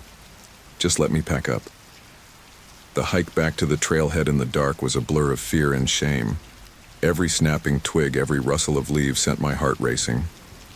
Liv stayed close, her presence a lifeline in the sea of my panic. As we finally emerged from the trail, the sight of our car in the parking lot, this tangible link to civilization, nearly brought me to my knees with relief. The drive back to town was silent, the weight of my failure hanging heavy between us. It wasn't until we were back in our hotel room, the harsh fluorescent lights chasing away the last of the forest's shadows, that I finally broke down. "I'm sorry," I sobbed, the tears I'd been holding back for so long finally breaking free. "I thought I was stronger than this. I thought I'd beaten it." Liv sat beside me on the bed, pulling me into a tight hug. "Oh, Alex, you are strong. Look at how far you've come. This isn't a failure, it's just a setback." But her words, kind as they were, couldn't erase the bitter taste of disappointment. I had come here to reclaim my love for the wilderness, to prove to myself that the trauma hadn't beaten me. Instead, I'd fled in panic at the first sign of darkness. As the night wore on, my sobs eventually subsided, replaced by a hollow emptiness. Liv stayed awake with me, neither of us speaking, both lost in our own thoughts. When dawn finally broke, painting the sky in hues of pink and gold, I stood at the window, looking out at the town slowly coming to life. In the distance, I could see the edge of the forest, beautiful and terrifying in equal measure. "What now?" Liv asked softly, coming to stand beside me. I took a deep breath, trying to quiet the turmoil in my mind. I don't know, I admitted. I thought coming back here would be the end of it, you know? That I'd face my fears and everything would magically be better. Liv nodded, her eyes full of sympathy. Recovery isn't linear, Alex. You've made incredible progress, but it's okay to still have struggles. As I stood there, watching the sun rise over the Alaskan landscape, I realized that this journey wasn't over. The bear trap had left scars not just on my body, but on my mind and spirit as well. Healing those wounds would take time, patience, and a different kind of courage than what had kept me alive in the wilderness. I think, I said slowly, that I need to talk to someone. A professional, I mean, about all of this. Liv squeezed my hand. I think that's a great idea. And Alex, I'm proud of you. For coming this far, for trying, and for recognizing when you need help. That takes real strength. Her words warmed me, chasing away some of the cold despair that had settled in my chest. As we began to pack for our journey home, I caught sight of my reflection in the mirror. The man staring back at me was different from the one who had entered the Alaskan wilderness a year ago. Older, yes, and bearing the physical scars of my ordeal. But there was something else too, a depth in my eyes that spoke of hard-won wisdom and resilience. The wilderness had nearly claimed my life, and in many ways, it had claimed a part of me. But as I turned away from the mirror, ready to face whatever came next, I realized that it had given me something too, a new appreciation for the fragility and preciousness of existence, a gift and a burden I would carry with me always.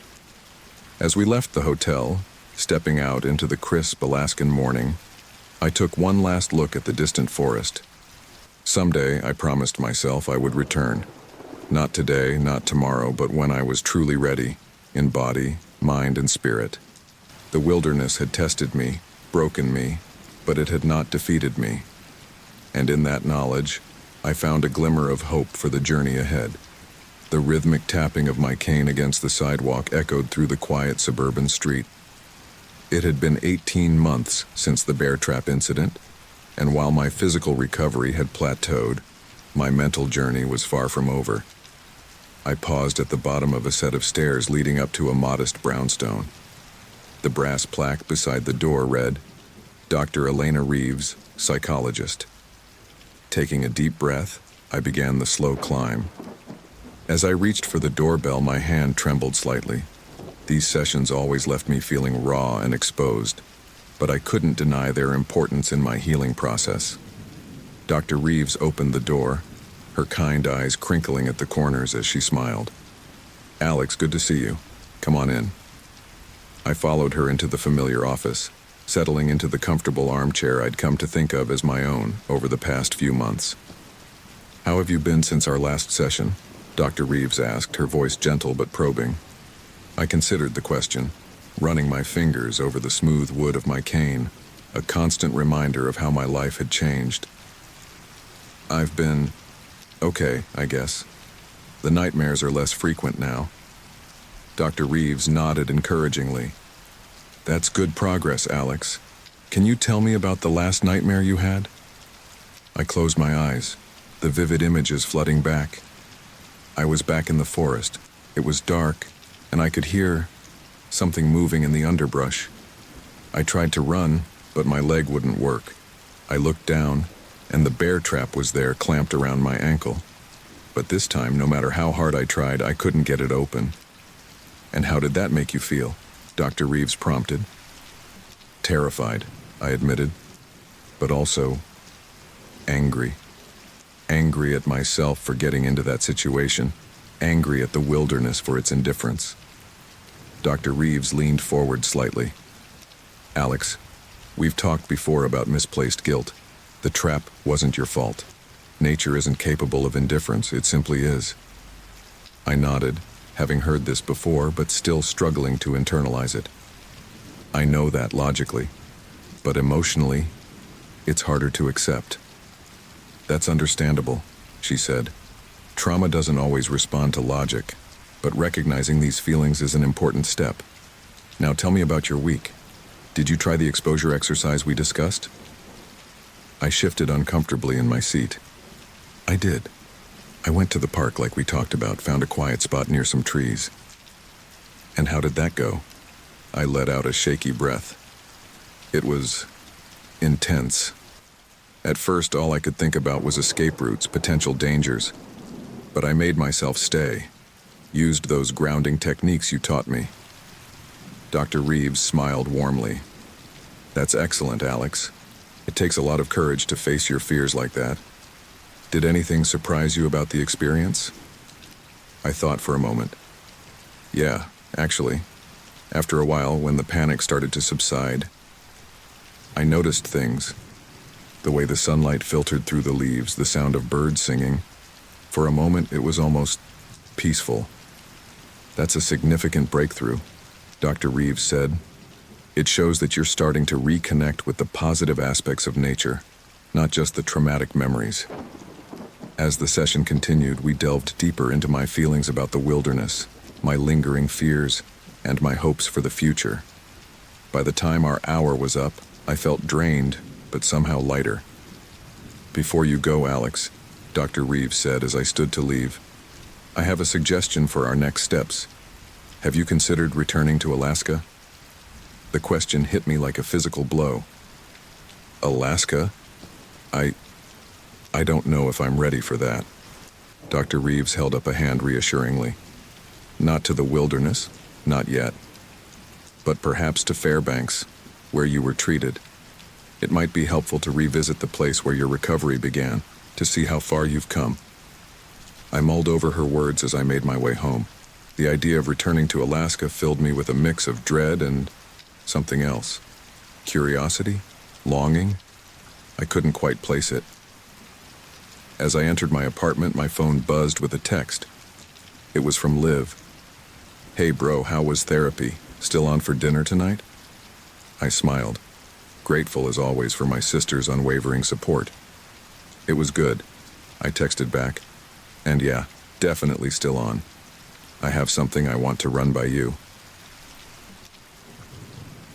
That evening, as Liv and I sat in my small kitchen, the aroma of homemade pasta sauce filling the air, I broached the subject. So, Dr. Reeves had an interesting suggestion today, I began, twirling spaghetti around my fork. Liv looked up, her eyebrows raised in question. Oh? What's that? I took a deep breath. She thinks I should consider going back to Alaska, not to the wilderness, I added quickly, seeing the alarm on Liv's face. Just to Fairbanks, where I was treated. Liv was quiet for a moment, considering. Wow, that's not big. How do you feel about it? Honestly, I'm terrified, I admitted. But also, I don't know. Maybe it could be good for me to see it all again, but from a position of strength this time. Liv reached across the table, squeezing my hand. If you think it might help, I support you. And you know I'd go with you in a heartbeat. I smiled, feeling a rush of affection for my sister. I know you would. Let me think about it some more, okay? Over the next few weeks, the idea of returning to Alaska took root in my mind. I found myself looking at photos of Fairbanks online, reading about the city's history and culture. Slowly, the fear began to give way to a cautious excitement. Finally, after another session with Dr. Reeves where we discussed the potential benefits and risks, I made my decision. I was going back to Alaska. The preparations for the trip were a whirlwind of activity. Liv insisted on coming with me, taking time off work to support me on this journey. As our departure date approached, I found myself growing more anxious but also more determined. The flight to Fairbanks was a surreal experience. As the landscape below transformed from cityscapes to vast wilderness, I felt my heart rate increase. Liv, sensing my distress, placed a comforting hand on my arm. You've got this, Alex, she said softly. Remember how far you've come. As we landed and made our way through the familiar airport, memories washed over me, being wheeled through these same halls on a stretcher, weak and in pain. But now, I walked under my own power, my cane a support rather than a crutch. Our first stop was Fairbanks Memorial Hospital. Standing in front of the building where I had spent weeks recovering, I felt a complex mix of emotions: gratitude, fear, and a strange sense of homecoming. "Do you want to go inside?" Liv asked gently. I shook my head. "Not yet. But I think I'd like to come back before we leave. Maybe thank some of the staff who took care of me." Over the next few days, we explored Fairbanks. I found myself drawn to the edges of the city, where civilization gave way to the wild. Standing at these borderlands, looking out at the vast Alaskan wilderness, I felt a familiar fear rise up, but also something else, a quiet appreciation for its beauty, its power. On our last day in Fairbanks, I made a decision that surprised even me. "Liv," I said over breakfast, "I want to go to the trailhead, where it all started." Liv's eyes widened. "Are you sure? We don't have to if you're not ready." I nodded, feeling more certain than I had in months. "I'm sure. I need to do this." The drive to the trailhead was tense, memories of that fateful day playing through my mind like a film reel. But as we pulled into the small parking area, I felt a strange calm settle over me. I stood at the edge of the trail, leaning on my cane, looking out at the forest that had nearly claimed my life. The fear was still there, a low hum in the back of my mind, but it no longer consumed me. "I did it," I said softly, more to myself than to leave. "I survived you." As we turned to leave, a flash of movement caught my eye. There at the edge of the trees stood a red fox. It watched us with curious eyes, its bushy tail swaying gently. For a moment, I was transported back to that day in the wilderness, when a similar fox had appeared, offering a moment of beauty amidst the pain and fear. But this time there was no trap, no desperation, just me, whole and healing, facing my past. The fox disappeared into the underbrush, and I felt something shift inside me. The wilderness had tested me, broken me, but it had also shaped me. I wasn't the same person who had entered these woods 18 months ago, and I never would be again. But perhaps that wasn't entirely a bad thing. As Liv and I drove back to Fairbanks, I felt a weight lift from my shoulders. I knew that my journey wasn't over. There would still be nightmares, still be days when the fear threatened to overwhelm me. But I had faced my demons, returned to the place where it all began, and come out the other side. The scars, both physical and emotional, would always be a part of me. But they were no longer a prison. They were a testament to my survival, my resilience, my strength. As the Alaskan landscape rolled by outside the car window, I found myself looking forward to what came next. For the first time in 18 months, the future didn't loom as a daunting challenge, but as an adventure waiting to unfold. I turned to Liv, a small smile on my face. "You know, I think I might be ready to try that family camping trip after all. Maybe somewhere a little less remote to start." Liv's answering smile was bright enough to rival the Alaskan sun. "I think that sounds perfect, Alex. One step at a time, right? One step at a time." It had become my mantra over these long months of recovery, and now, as we drove away from the wilderness that had nearly broken me, I realized it was more than just a saying. It was a promise to myself, a way forward. The road ahead was long, but for the first time in a long time, I felt truly ready to walk it.